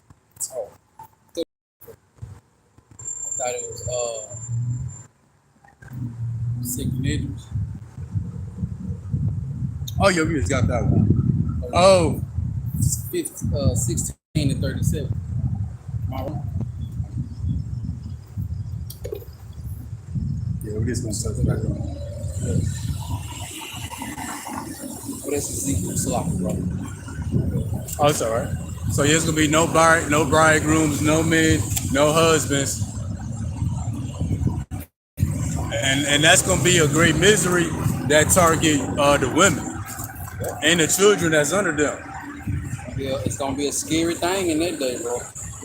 And that can also take a turn for the worse, like the brother was talking about earlier. The brother Rai did a lesson on it. The women who did these men dirty through child support, got all their money took, got them locked away in jail, kept the children from them, cheated on them, abused these men. The women gonna think about all these things they did to the men and how the men might want to take vengeance on them. But we gonna show that real quick. Next precept is coming from the book of 16 and verse 37. And it reads,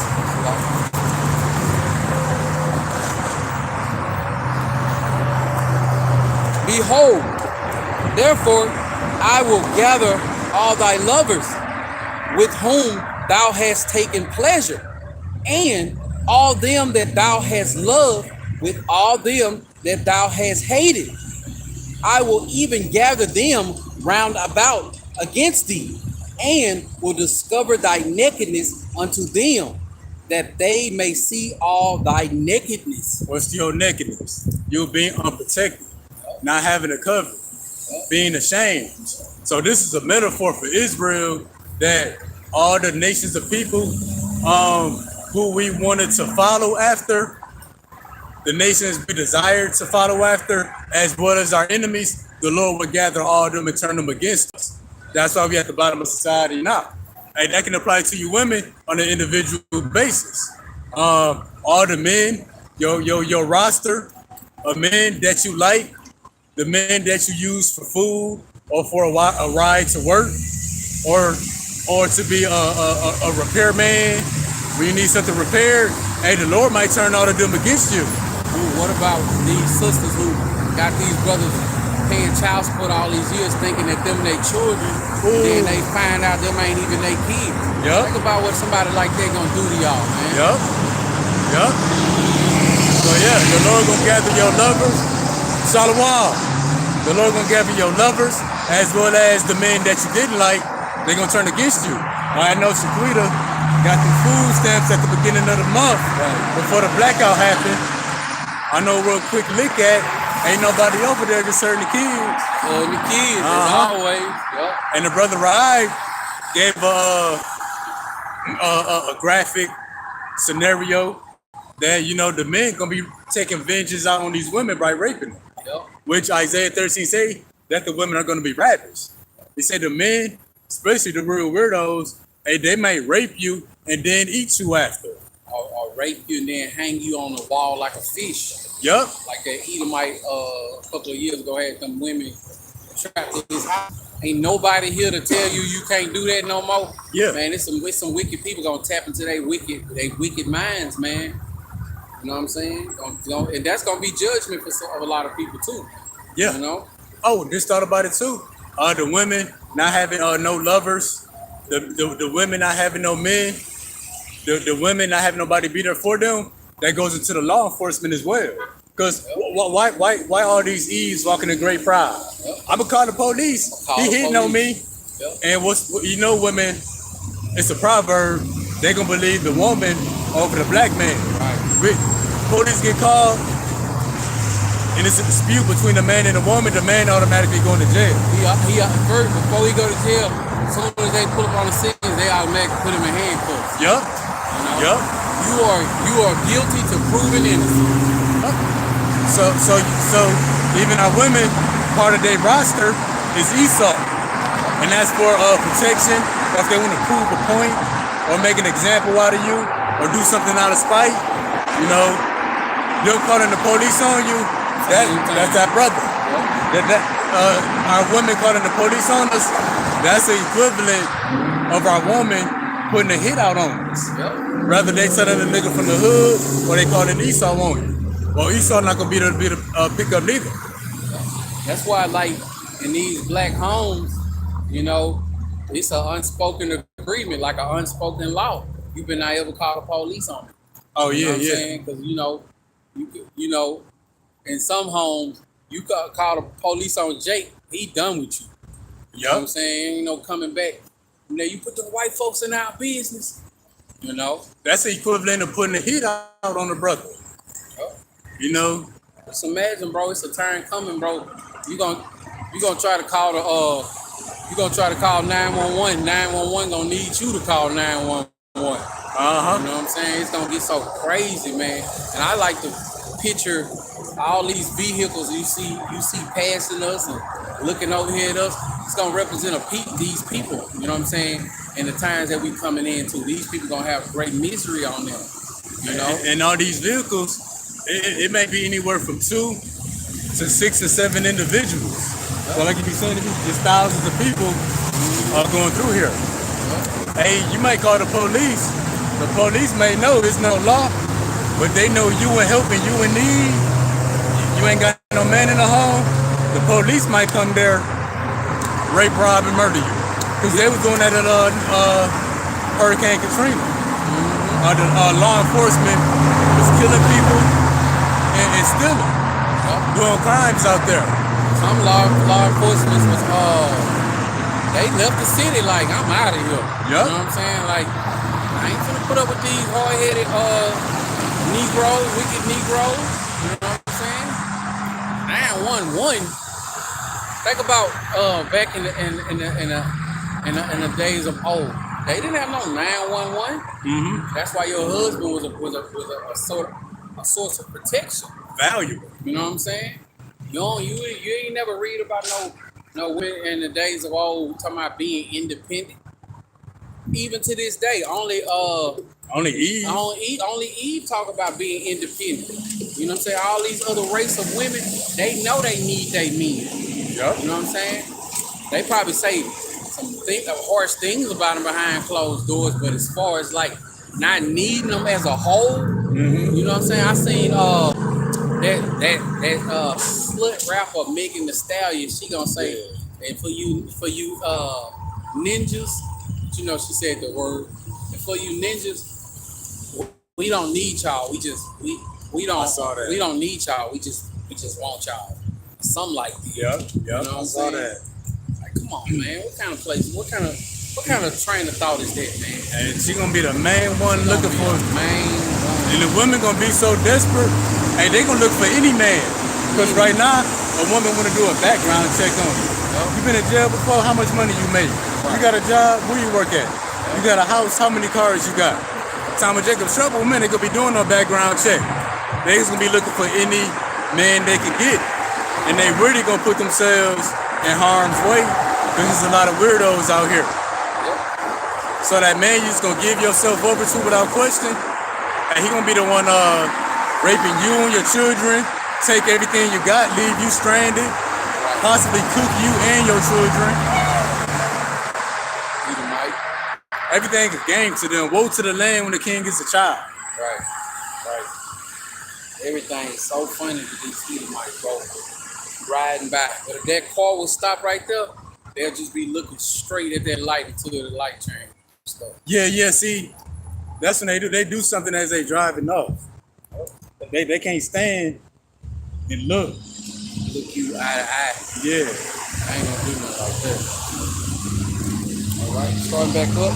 This precept is coming from the book of Proverbs, chapter 16 and verse 18, and it reads, "Pride goeth before destruction, and a haughty spirit before it fall." Yeah, pride go before destruction.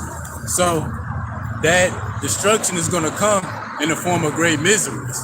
That's how you destroy pride. That's how you cure pride. Like cancer, you got to destroy it. Well, pride is a cancer to the people. And who, aside from Esau, Edom, who walk in great pride, that number 2 candidate for great pride would be Eve. I was just about to say Eve. Yeah, hey, not the white woman, but the so-called black woman. Second runner-up. Yup, runner-up. I seen this thing on social media where this girl was just trying to show what AI looks like. When you know how people been posting pictures of AI, making them pictures of how they would look and stuff. Yeah. So this Judite sister Eve took a picture of an Edomite with blonde hair and showed what she would look like if she had fair skin and blonde hair. I was just like, man, that's self-hatred at its finest. Oh, yup. You know what I'm saying? You wanted to be, you want to see what you already a daughter of Zion. But you want to see what you look like as a damn dog. You know what I'm saying? That's so backwards, bro. Yeah. That's how you know these people have really been working on us, man. For us to think that those people are some value. Yeah. You know what I'm saying? Like, I used to back when I was younger, man. Now, of course, this is before I woke up to this knowledge, wisdom, and understanding. But I used to always get in trouble at work because I used to always tell those Edomites, like, what makes you think you got the authority to manage me? You know what I'm saying? Boy, I used to ruffle their feathers, man. Ruffle their feathers for you to tell them that I don't work for you. You work for this company just like me. Yeah. You know what I'm saying? I ain't no kid, man. I got something at home. You ain't one of mine and I ain't one of yours. Yeah. Boy, man, when I first moved to Texas as a youngster, I was a hothead, man. Job after job after job. You know what I'm saying? I go apply for a job and have to leave some jobs off on my resume. I'm come out a little book, man. But yeah, man, these pride, man. These people are beneath us, man. Yes. So, hey, and that's the reason why, you know, we desire a blackout, a famine, earthquake, flash floods, solar flare, because we gonna see Esau fall. You say blackout? Yeah. No.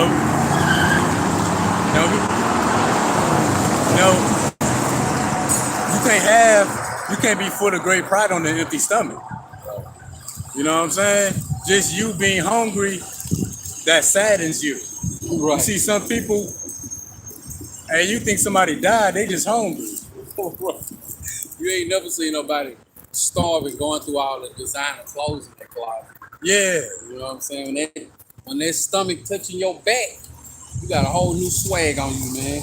Yup, and see, all we need is something, you know, as the stores to go empty, that's gonna kill the pride on a lot of these Edomites. Yes, No more pizza, no more bacon. They little ones not gonna have no baby formula. No more cream cheese for your bagel. Yeah. Starbucks. No more. Oh, that's gonna be a cold misery. Hey, that's why Revelation 18 and 8, those who live so deliciously. Hey, cause coffee is the big thing in America. Hey, this gonna be a coffee shortage. Which Americans gonna do without no coffee? Hey, especially Esau. You know, Esau can't operate without coffee and cigarettes. Coffee is the #2 consumed beverage in the world. Oh, that's gonna be cold. No Starbucks, like you said. Hey, cause some Edomites, a lot of them on the job too. They get through the day with that caffeine. I'm cranky if I don't have my coffee. Like you said, like a baby. They ain't had their bottom yet. So, like we say, the things that make your day, that's what's gonna contribute to your misery. Something simple as you not having your coffee, you know, or a cigarette every few hours. Yep. It's gonna mess with your mentality. You don't want to see no. You don't know what it's like to be around somebody who want a cigarette and can't have one. And they don't even like themselves. I just remember that show First 48 Hours. Yeah. I just seen people tell on the whole clique hope for a cigarette. Oh yeah. You know what I'm saying? Just so they can get their smoke on or something to eat. And that's funny too. That's what Esau offered. Coffee and a cigarette. I feel like. Yeah, in that interrogation room. Yeah. Good cop, bad cop.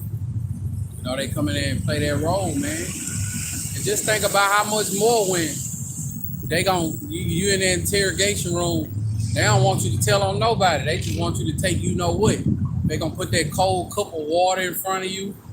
That ham and cheese sandwich. Yeah. Oh man. Man, people gonna be beating that dough down to get in that line. Man. Oh yeah. You know, that's why the miseries gotta come up on these people, man, because man, you take that right there, man, you take that C-hip, you done pissed the Lord off in a whole nother manner, man. You know what I'm saying? You went from being cursed to being on a whole nother list, man. Yep. You know, the world ain't even seen what the theory that the Lord gonna play out on them on those people who take that C-hip, man. Well, scripture say something along the lines like the likes of something never seen before. Yep. And what's gonna also contribute to that great misery when Esau tell y'all to put the masks back on.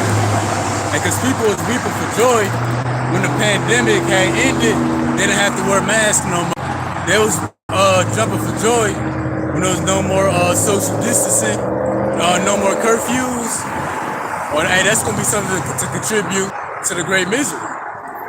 Had these people fooled too. And people was going crazy. What? I know. Can't go to the mall, can't go to the movies, the amusement park shut down, no concerts. Had people watching the news all day.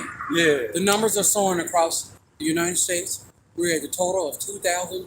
You know what I'm saying? People sitting there thinking that like this is like some rain that fell from the sky, man. Yeah. This thing was created. Yeah. And these people thinking like as if what's going on? Yeah. And it's just further showing how brainwashed these people are, man. And that's a spirit. Because when did Jake ever watch the news? And we'll be keeping up with world news and stuff like that. When it came to them numbers. Is they gonna remove the mask mandate? Can we social distance yet?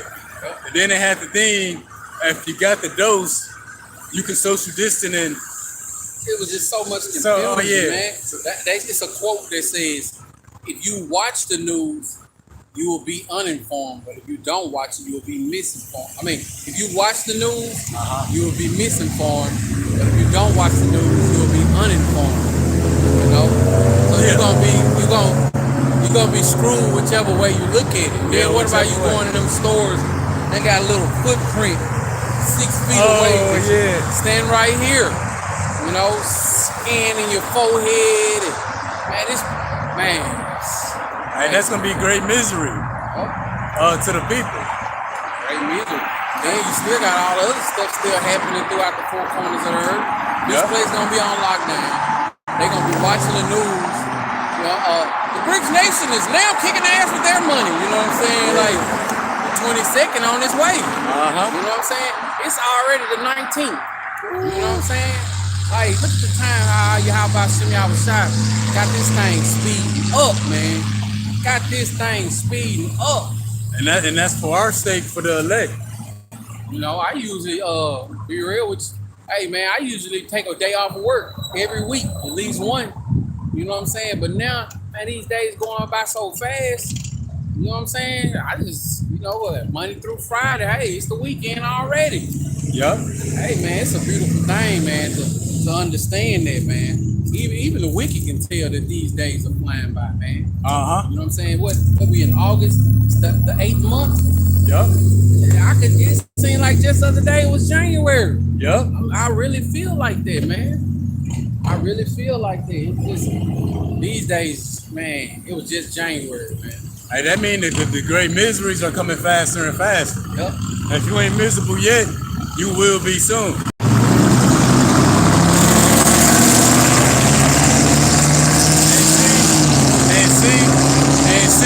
See, that's great pride. That's loud as hell. That's noise pollution, and then he got the truck elevate or exalted. That's a pride truck. Yeah, that's a pride truck. And you know what's the cure for that? A gas shortage. Yep. Where they start rationing food, electricity, and gas. Even before a gas shortage for that truck not to be able to move, a job can be lost and a repo man can pull up on you. Oh, yep. You know? How about some y'all shot cold, man? He about to shock the world, man. Yep. He about to shock the world, truly, man. Then, you know, like you made a good point. You know, they be here at the light. As soon as the light turn green, they gotta smash off on the gas. Yep. Like we ain't got vehicles. Right. Like we got cars, we idiot. No, they smash off on the gas. Like they doing something. Like, oh man, he did it again. Like, man, I don't care, man. When that truck passed, I can't remember the color no more. Oh no. You know? One thing that's for sure is when they drive off, we still got this knowledge, wisdom, and understanding. When they drive off, we still standing here. Yeah. You know what I'm saying? Lord willing, we a part of that elect number. When it all goes down, we gonna remain true to YAHAWASHI, keeping the faith, enduring to the end, and drive off on that. You know what I'm saying? Well, just like they smash off on the gas, YAHAWASHI smashing off too. Yeah. That's why the day's going by fast. Right. That hourglass and turned to one of those sports watches. Oh yeah, you right. The time on that time just. Yeah, man. This ain't no slow sand dropping no more, man. This thing is running a full flat. You know what I'm saying?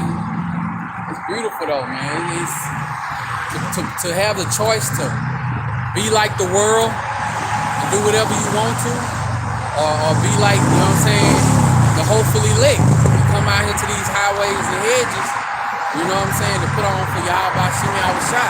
That's a beautiful thing, man.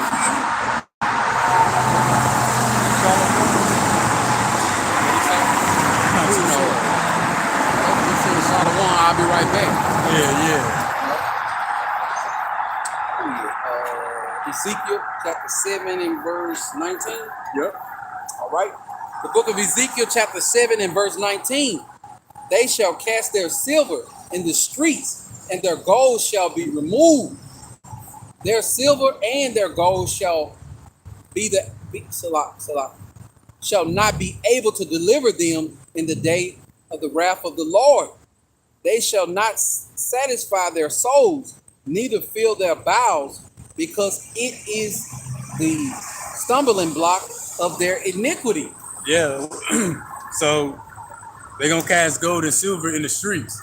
What's modern day gold and silver? Your US dollar, money.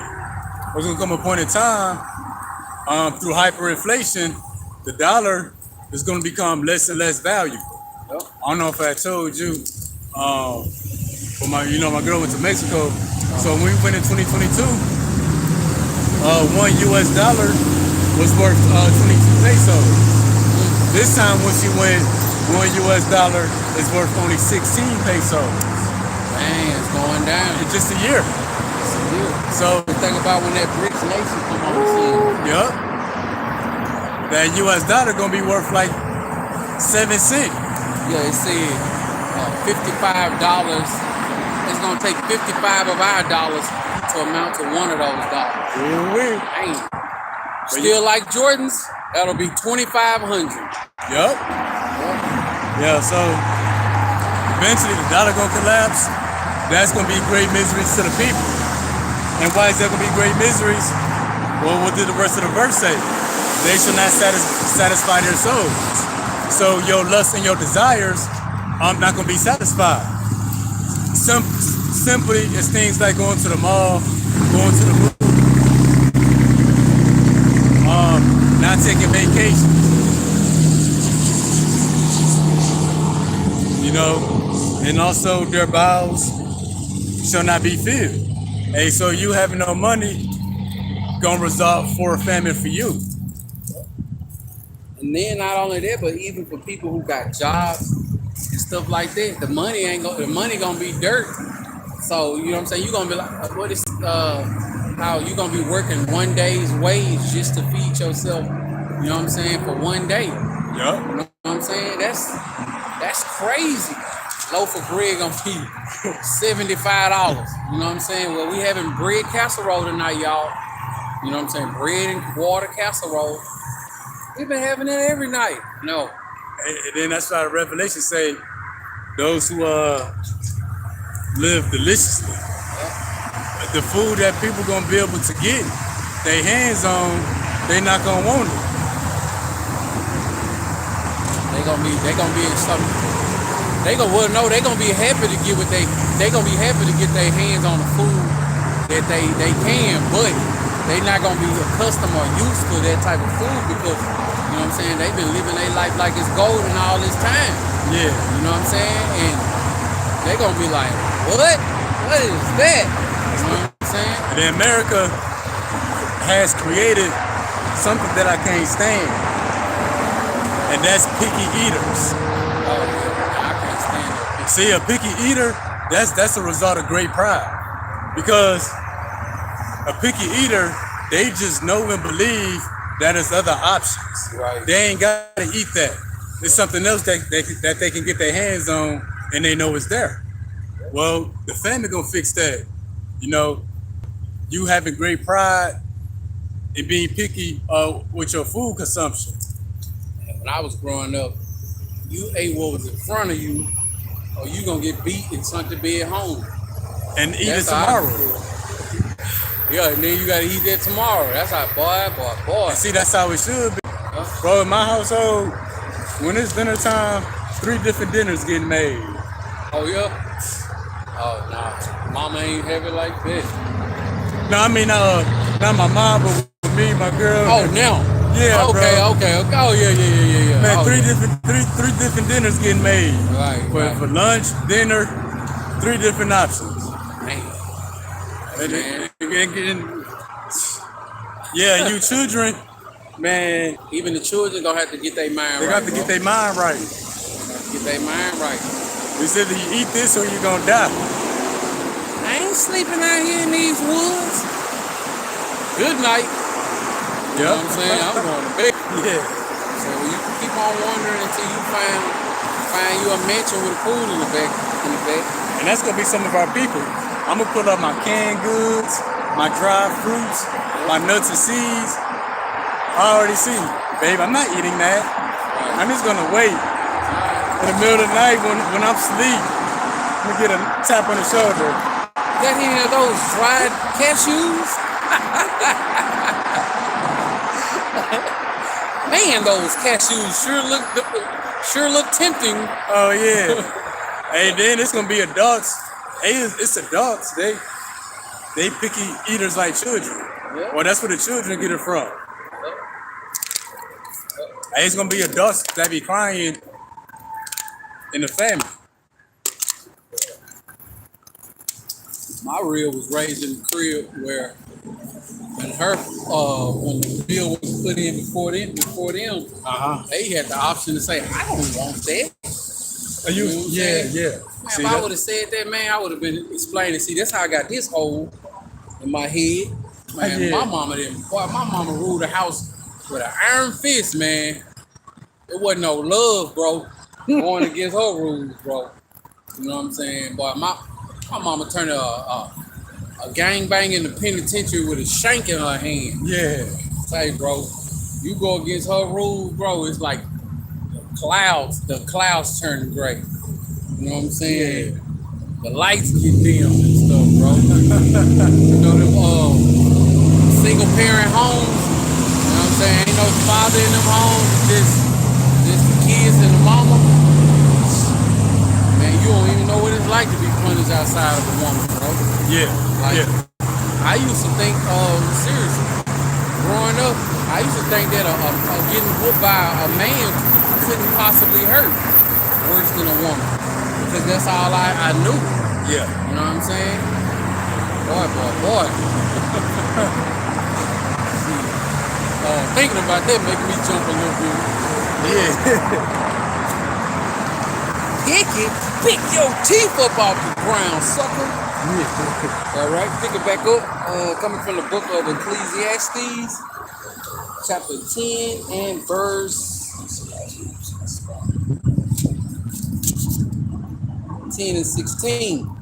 And it reads, "Woe to thee, O land, when the king is a child, and thy princes eat in the morning." So we know that child is Esau Edom. When you got a child driving the car, everybody in the car gonna die. That's America. but also too, it says,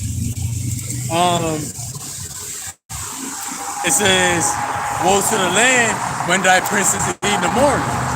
Well, what does that mean? I'm sure it's a better way to break it down, but pretty much, you Americans, y'all prioritize eating.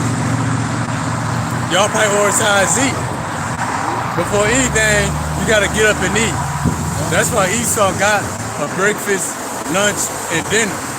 Y'all prioritize food over everything else, meaning that y'all just know that food is always gonna be there. Well, in the ancient world, you couldn't eat in the morning. You had to make something happen. You had to go pick something, catch something, kill it, skin it, cut it, cook it. You have to put some kind of work in. In America, it's the same in the world. You don't work, you don't eat. Now here in America, you can actually eat before you work. And then Esau added a fourth meal. He added brunch. You got a meal between lunch and dinner.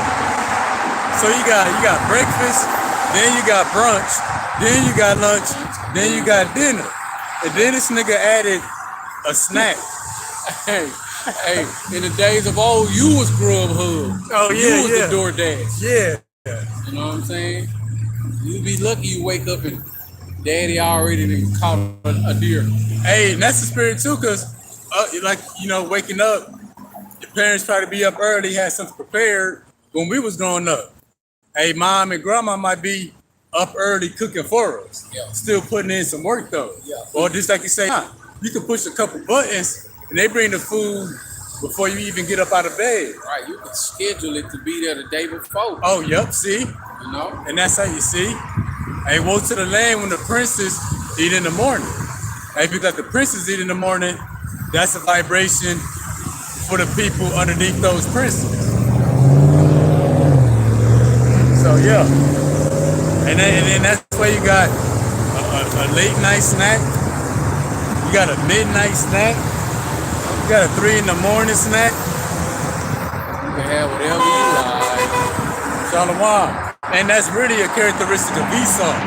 Because what did Esau do? For one morsel of meat, so his birthright.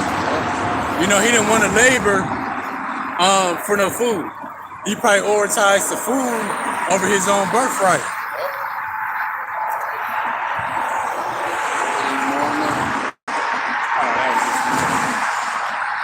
And so the people not being able to just get up and eat in the morning, get up, call Grubhub, not just be able to open their refrigerator. Hey, that's gonna be a great mystery to the people. Those options gonna be taken away. Yep. Hey, because I even do this out of habit. I just open the refrigerator to look in it. Hey, so you Americans, y'all gonna open the refrigerator and it's gonna start to diminish. It's gonna be less and less stuff in it, and you're not gonna know where to turn. I remember going when I was a kid. We ain't had no food. I would keep on opening up the refrigerator, looking at it like something gonna appear all of a sudden. Hey, and now people gonna be bugged out before then, but extra bugged out when it happen, and they're gonna be doing that. They're gonna be pacing back and forth, waiting for some food to come up. Like I know the Lord gonna come through. You ain't out here putting in this work. Don't expect for YAHAWASHI to be your grub husband that day. Hey, yeah.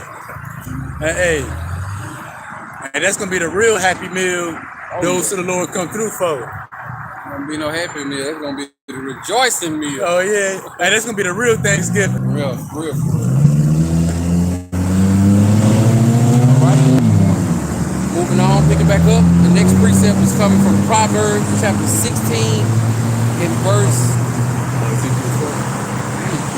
I need to relook at my precept. That's the second time. It's high. Ezekiel 4. Yeah. 16 and 17. Yeah, 4 and 16. But people having no food, that's gonna be a misery. But even those who have food, it's gonna be a misery with that, which we're about to get into. All right, the book of Ezekiel, chapter 4 and verse 16. Yeah, 16, 17. 16, starting at verse 16. Moreover, he said unto me, Son of man, behold, I will break the staff of the bread of Jerusalem, and they shall eat bread by weight and with care, and they shall drink water by measure and with astonishment. So yeah, so those who don't got food and complete famine, they're gonna be starving to death. Yep. But even those who got food, it's gonna be misery with that. Cause they bread, they chips, whatever they got, they're gonna eat it by measure. Stretching it out. Yeah, because see, right now, our people will eat a whole bag of chips out of pride. Because they just know that is more chips that they can get. Yep. They ain't gotta worry about later. But a day's coming, and you're gonna have to stretch it thin. Yep. Like, should I eat all of this now? Or should I eat half now and half later? Or should I let my kids eat this and I don't eat? That's the spirit. I was just thinking that. Oh no, that was good. That's cool. But see, you got to eat by measure, or by weight, and even your water. You have to drink it by measure. Really, that's rational. So even that is gonna contribute to the misery, because you're still gonna be hungry. Your mouth still gonna be watering. You save it for later. You're gonna be right there looking at till later. Worried about tomorrow. Yeah. So yeah, drinking water by measure, eating food by weight. It's a mental thing, because you know that's it. It's nothing else. And then it says they're gonna drink and eat with astonishment, meaning every time they eat and drink, like damn, this might be it. Like damn, y'all show y'all wanna, each time you eat and drink, it's gonna be heavy decision making involved. Because right now we eat and drink. You don't really know deep decisions go into it. Right now it's like, what do I want? What to eat? What do I want to drink? Yup. The options are still alive. Yeah. So then the option's gonna be, should I eat it now or eat it later? Right. And if you do eat it, how much should I eat? Will I have something else to eat? Yeah. 17. That they may want bread and water and be astound. I think so. Yeah. Astound one with another and consume away with their iniquity. So they're gonna eat food and water together, those who got the little that they got, but it's gonna be done with astonishment. Eventually that is gonna consume away for their iniquity. That should give you even more shame if Israelite, in that day that you were 2/3, you had the opportunity to have this knowledge, wisdom, and understanding. But you chose to live your life like it's golden, and now you stretching your food, your bread, and stretching your water out. That's if you got some in that time, man. Oh, also too, obesity, one of the highest things in America, which back in the world, ancient world, I think it was called like the king's disease. Like only kings had obesity or diabetes. Whoa, that's why you got My 600 Pound Life Yep. and TV shows like that. So pride swells up, and you swelling up to the point you reach 400 to 600 pounds. That shows your pride. And another disease back in the old times called the king's foot, like gout. Mm-hmm. They call it the king's foot because the way you get gout is excessive drinking alcohol and excessive meats. Yeah. So only a king, you know what I'm saying, or rich people could have excessive alcohol and beer and eat all the meats that they want. Yeah. So that's why they call it the king's foot disease. It's Okay. the gout and stuff. Hey, that made perfect sense. That's why Revelation said, "I must glorify herself and live deliciously." That's why Ecclesiastes say, "Woe to the land when the princes eat in the morning."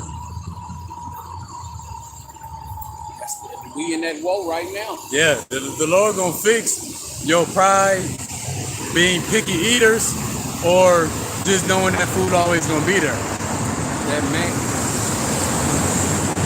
backpack on. Probably. Yeah, I think so. Yeah, because I seen him earlier. Okay, I think so. All right. Picking back up, Proverbs chapter 16 and verse 19. And it reads, "Better is it to be of a humble spirit with the lowly than to divide the spoil with the proud." Yeah, so it's better to be humble and lowly. And what does that mean, to not be in pride? Because pride can come in other ways, not just you eating whenever you want, but you eating whenever you want. I mean, you got a lot of money. Oh, and also, pride is it's really when you have excessive of anything. But it's better to be humble, lowly, not prideful, than to divide the spoil. Because those who divide the spoil, that would be the rich, the proud, the arrogant, the people that's high-minded. They're going to be, the Lord going to bring them back to reality, bring them back to earth. Or what's the saying? They down to earth. Yeah. So the Lord going to bring you back down to earth with your thinking. Gonna humble them real quick in that day. Uh-huh. It ain't going to take long. At all. If YAHAWASHI outside gonna destroy this place in an hour, he gonna humble them in some seconds. Yeah, straight up.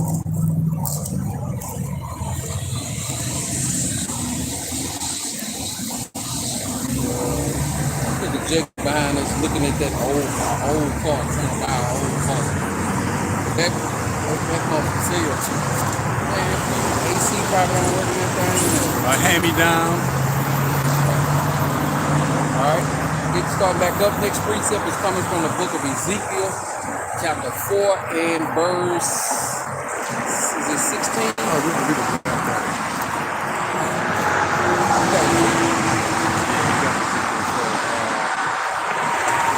I see Ezekiel 9. Ezekiel 9. I knew it was Ezekiel, right? Ezekiel 9. Yep. And this is 6. And also, you got a bunch of food, great pride in food, great pride in food. That means you got other resources as well. You don't too much see no homeless, super obese people. So if you 600 pounds, you probably got you a nice house, a vehicle, a fenced-in community, an alarm, protection. Pretty much you got resources. Security blanket of cash flow. Oh, yep. Bank accounts, savings, checkings, credit cards, insurance policies. Oh, the Lord got a cure for that.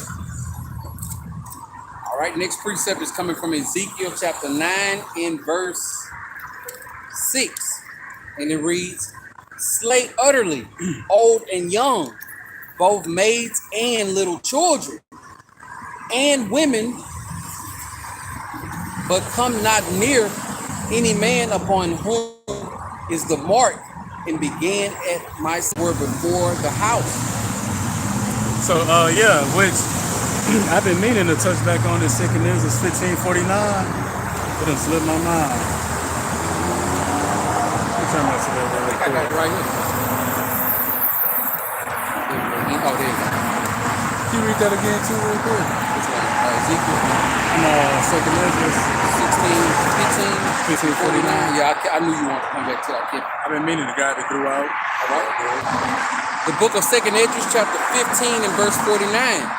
I will send plagues upon thee, widowhood, poverty, famine, sword, and pestilence to waste thy houses with destruction and death. And through the Spirit, that's what we cover. We cover the great miseries that's going to come in the form of widowhood, no men out here, women being without helpers and protectors and fighters, and the men that may come around them may rape, rob, and murder them. Oh, ain't gonna be of no use. Be of no use. They're going to be screaming, cuddled up together. So we covered the widowhood, and then we covered the poverty, no money. The money becoming less and less valuable, ultimately crashing. Can't afford nothing, can't buy nothing. We also covered the famine. Those who don't have food and water die, but those who got food and water, they eat it in measure. Well, now we covering the sword. The sword is another thing that's what contributes to the great misery. So for those who do escape the famine, who do escape pestilence, who do escape widowhood, the sword gonna come for you. And which the brother just read that the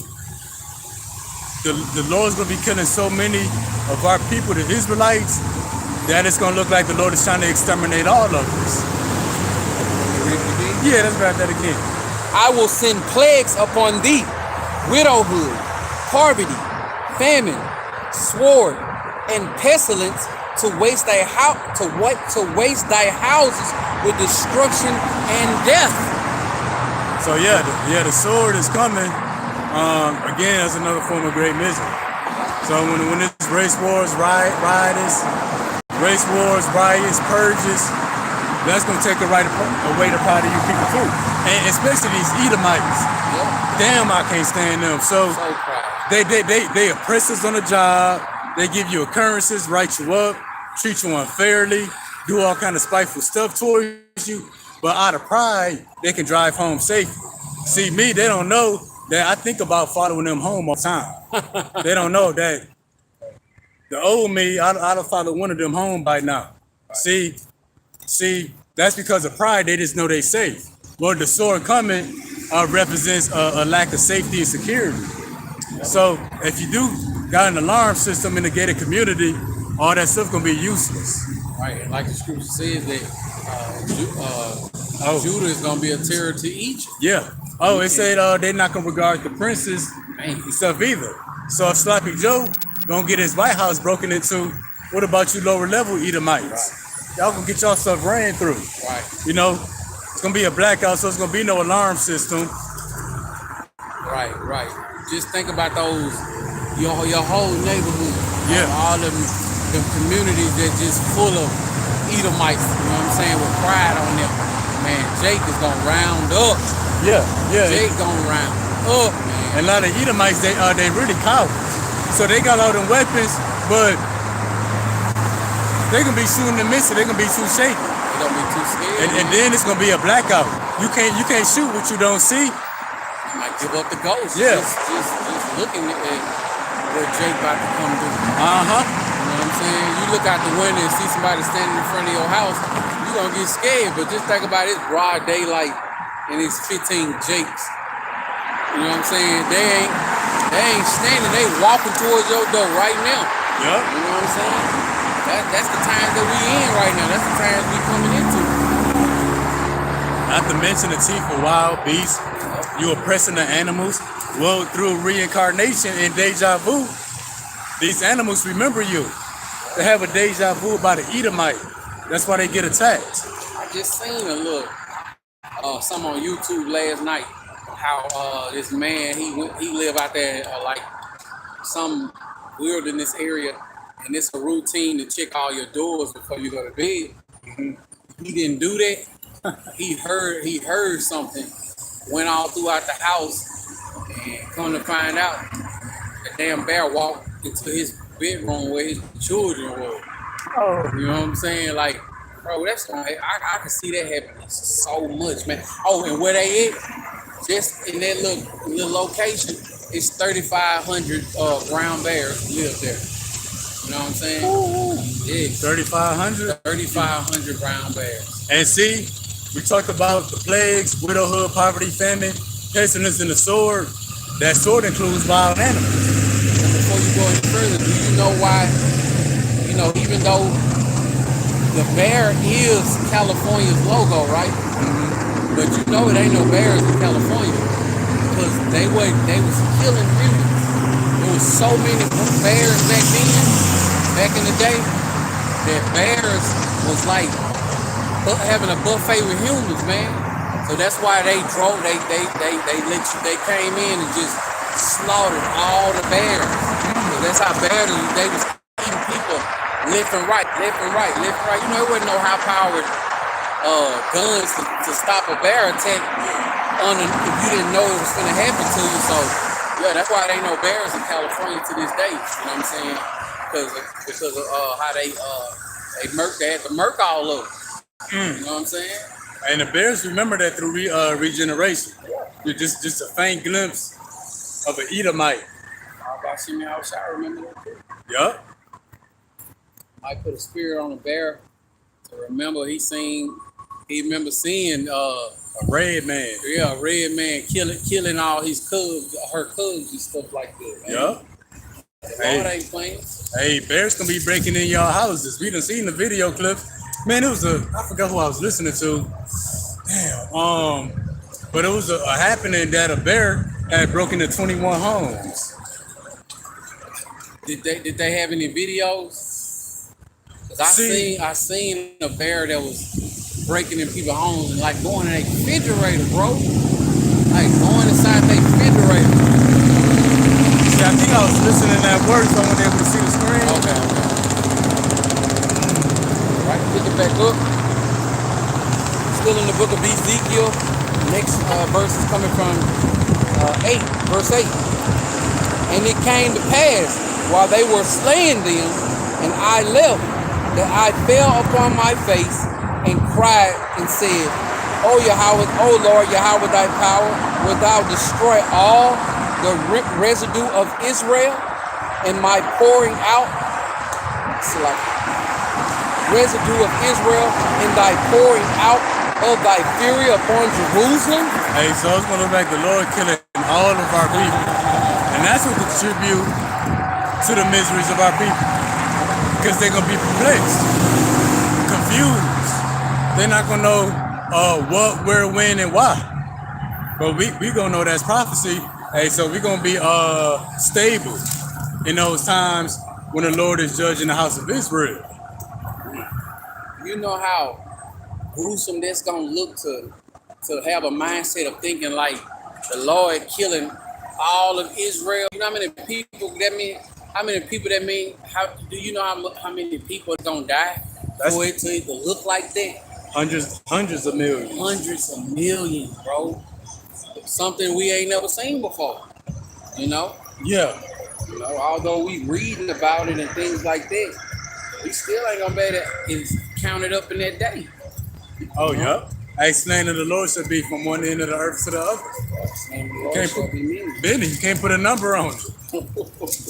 And that's cold. I think that's kind of what our next precept going into. And if we say it's gonna happen, we know it's gonna happen. So that's why it brings fear to my bones.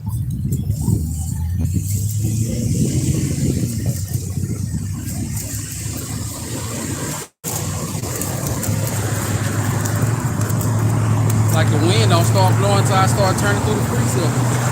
Man, yeah. What is it, Jeremiah? Actually, yeah, I had it wrong. What is it? 16:4. Jeremiah 16:4. Yep. And that's just with the house of Israel. You know, that's gonna seem like they're getting exterminated. Well, we know also Jeremiah, the Lord gonna bring it into all nations. So he's gonna kill many Israelites, but he's gonna kill many more heathen nations. So it's really gonna look like the earth is being exterminated. That's what contributes to the misery of you people in the mind. All right, next precept is coming from Jeremiah chapter 16 and verse 4, and it reads, "They shall die of grievous deaths." You just said that too. Yep. "They shall not be lamented, neither shall they be buried, but they shall be as dung upon the face of the earth, and they shall be consumed by the sword and by the famine, and their carcasses shall be meat for the fowls of heaven and for the beasts of the earth." Now, that's beautiful. We had mentioned the teeth of wild beasts is included in the sword. Yep. That's how the scripture ended off. So the sword ranges. Anything from a 2/3 with a firearm, a white Edomite in his KKK, Lightning bolt, a lightning bolt, the nuclear missiles, famine. also teeth of wild beasts. Let's move again. That's some moving, ain't it? Man, yeah.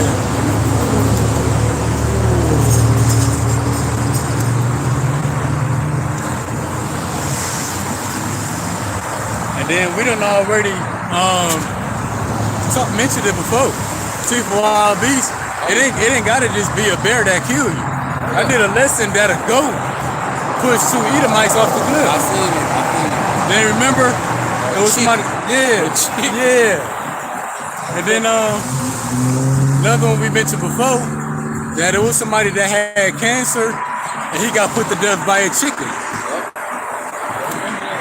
We were discussing that out here. Out here, yeah. And then also, it's people that got bee allergies. You ain't even know you was allergic to scorpions or fire ants. Hey, the sword is unlimited.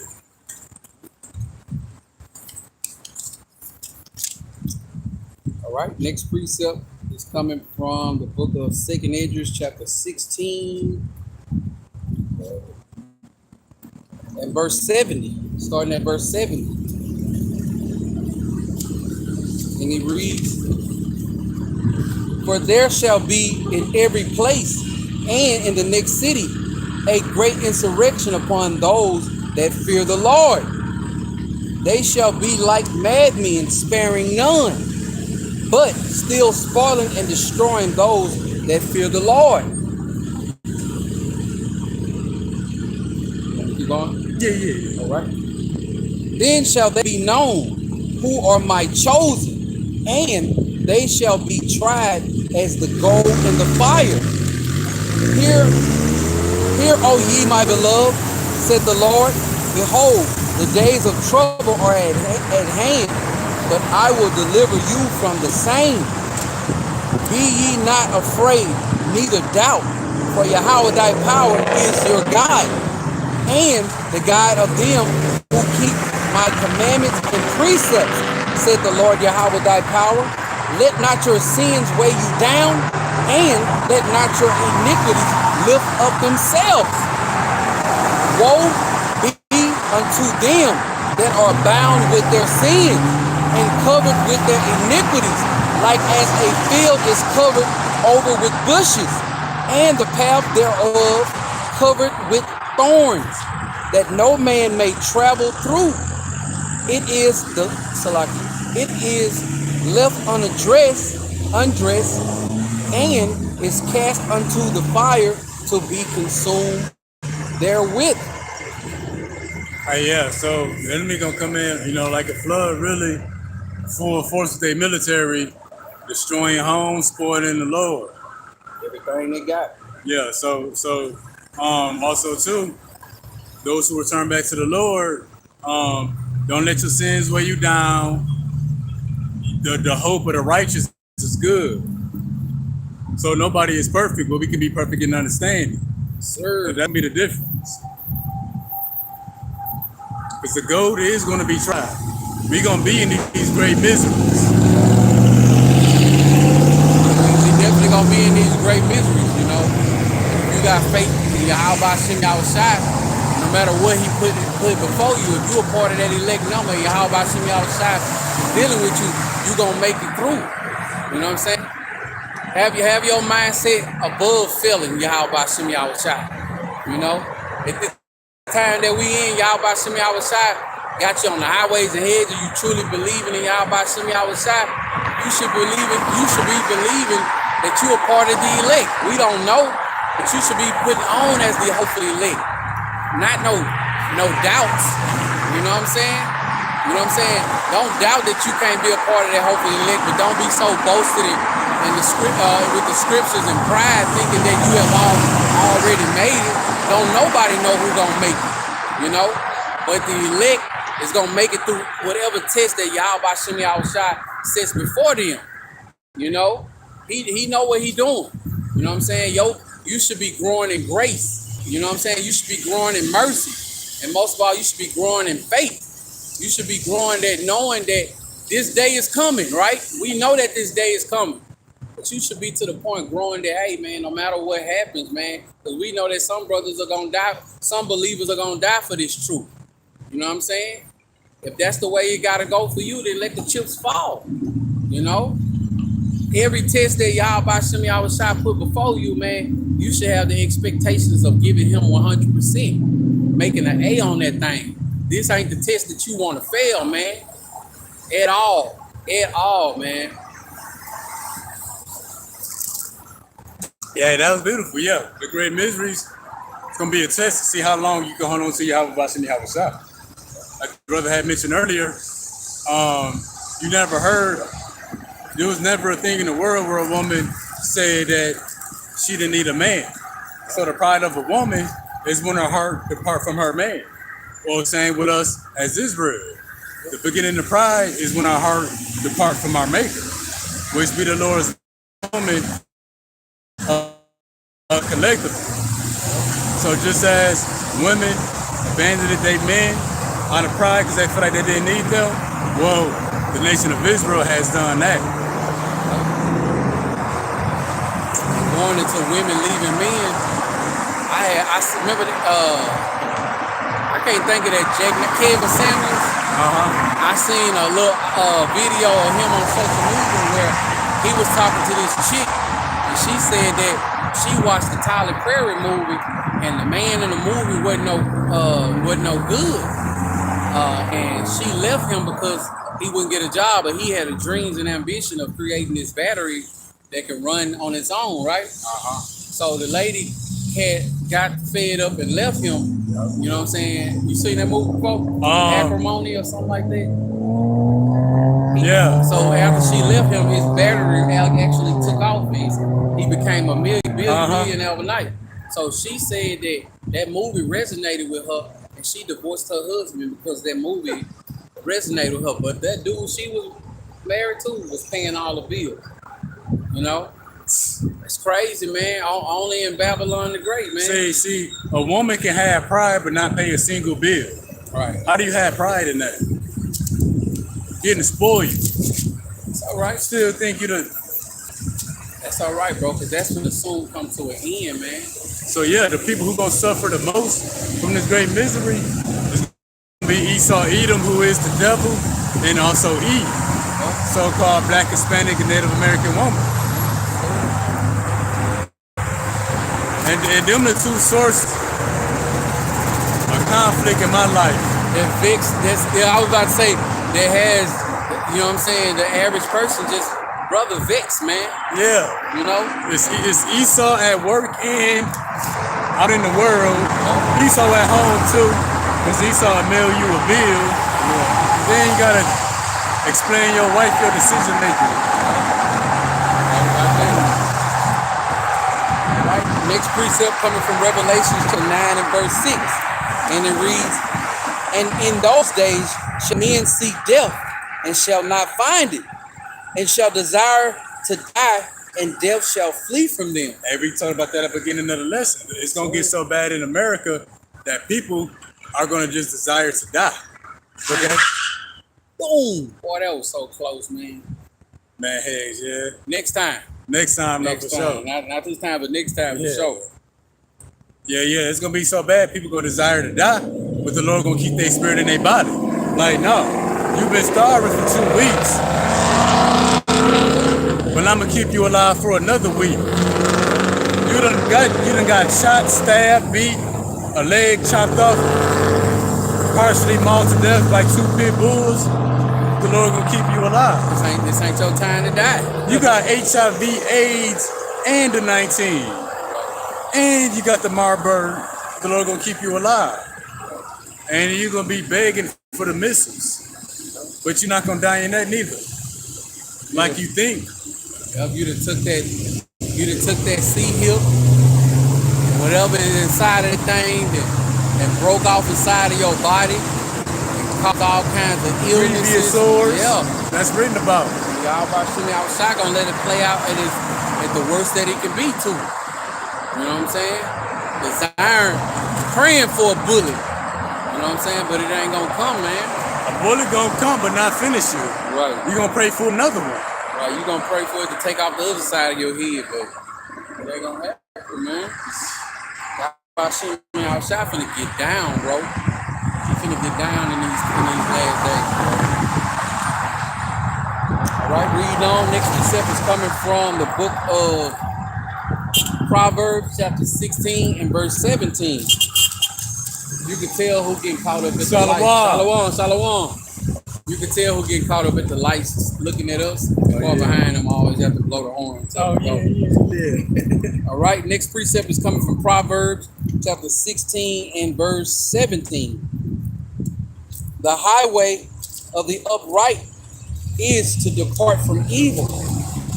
He that keepeth his way, preserveth his soul. So what's the highway departing from evil? That's his narrow path. That's his word. I think Psalms 110, 119 say that this truth will be a lamp unto our feet. And then we keep this way. The way YAHAWASHI, we keep our soul through these things. Because you can keep the way right now. Well, are you going to keep the way through these great miseries? Or is your heart going to depart from your maker? You're going to get off the right path, this highway, and go back off into the world. What's that, Psalms 119? Yeah, 119. I got it. Oh, bet. Nah, that ain't it. Let's start out with like thy word. I think so. With the word or thy path.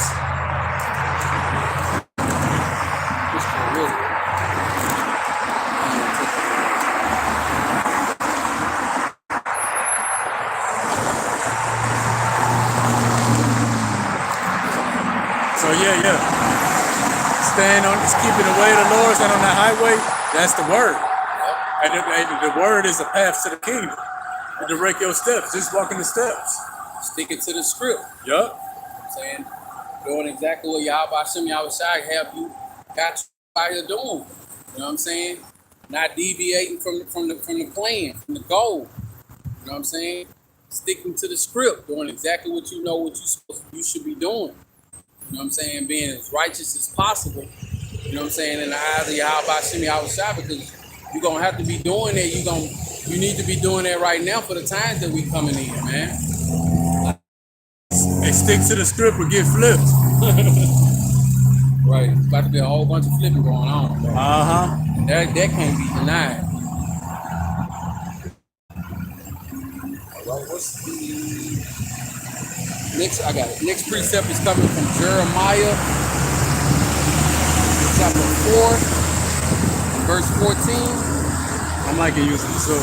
Yeah, man, me too. I said I ain't gonna bring my what is that?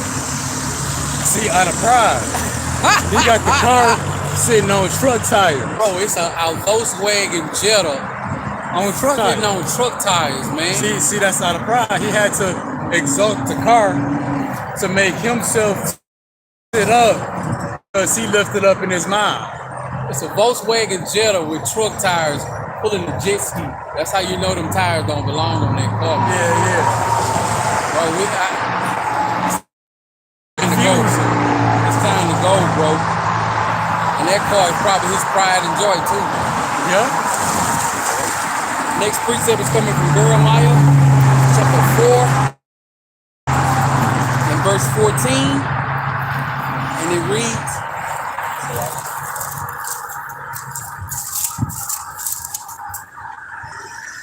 O Jerusalem, wash thine heart from wickedness, that thou mayest be saved. How long shall thy vain thoughts lodge within thee?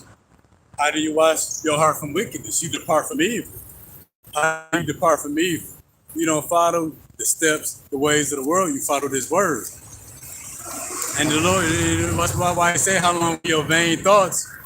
How long will you hold on to your vain thoughts? That's why Isaiah 55:7, the Lord said, F your thoughts. Because your thoughts and your ways are wicked. And how do you have a wicked thought?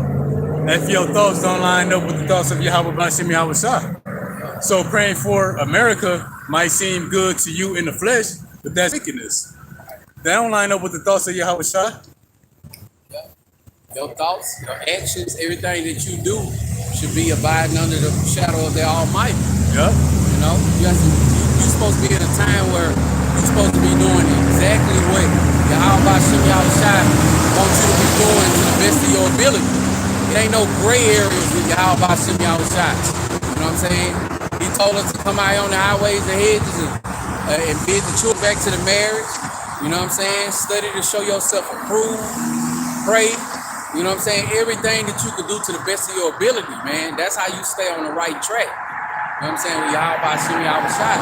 Not no other way that man might think might work better or nothing like that. You got to stick to the script. You know what I'm saying? Just continue to know what the number is and what you signed up for. You know what I'm saying? That's the last piece of it. Unless you got something else. Oh no, man, man. All right. Well, I hope that this lesson was edifying. We're going to turn to the east and give all praise, honor, and glory to Yahweh, Ba'ashem, YAHAWASHI, Ba'ashem, Rakak Radash. Double honors to the apostles and elders of Great Millstone who rule well, teaching the truth in its entirety. Also, double honors to all the other elders out there throughout the four corners of the earth, pushing this truth non-stop throughout the four corners of the earth. It's your brother Kalab, Hope, Grace, and Mercy. And our brother Lob, also known as Heart of David. All right. Like I said, like we say, hope that this lesson was edified. We almost up out of here. Keep fighting, kicking and scratching, and keep the Lord's commandments. Shalom. Shalom.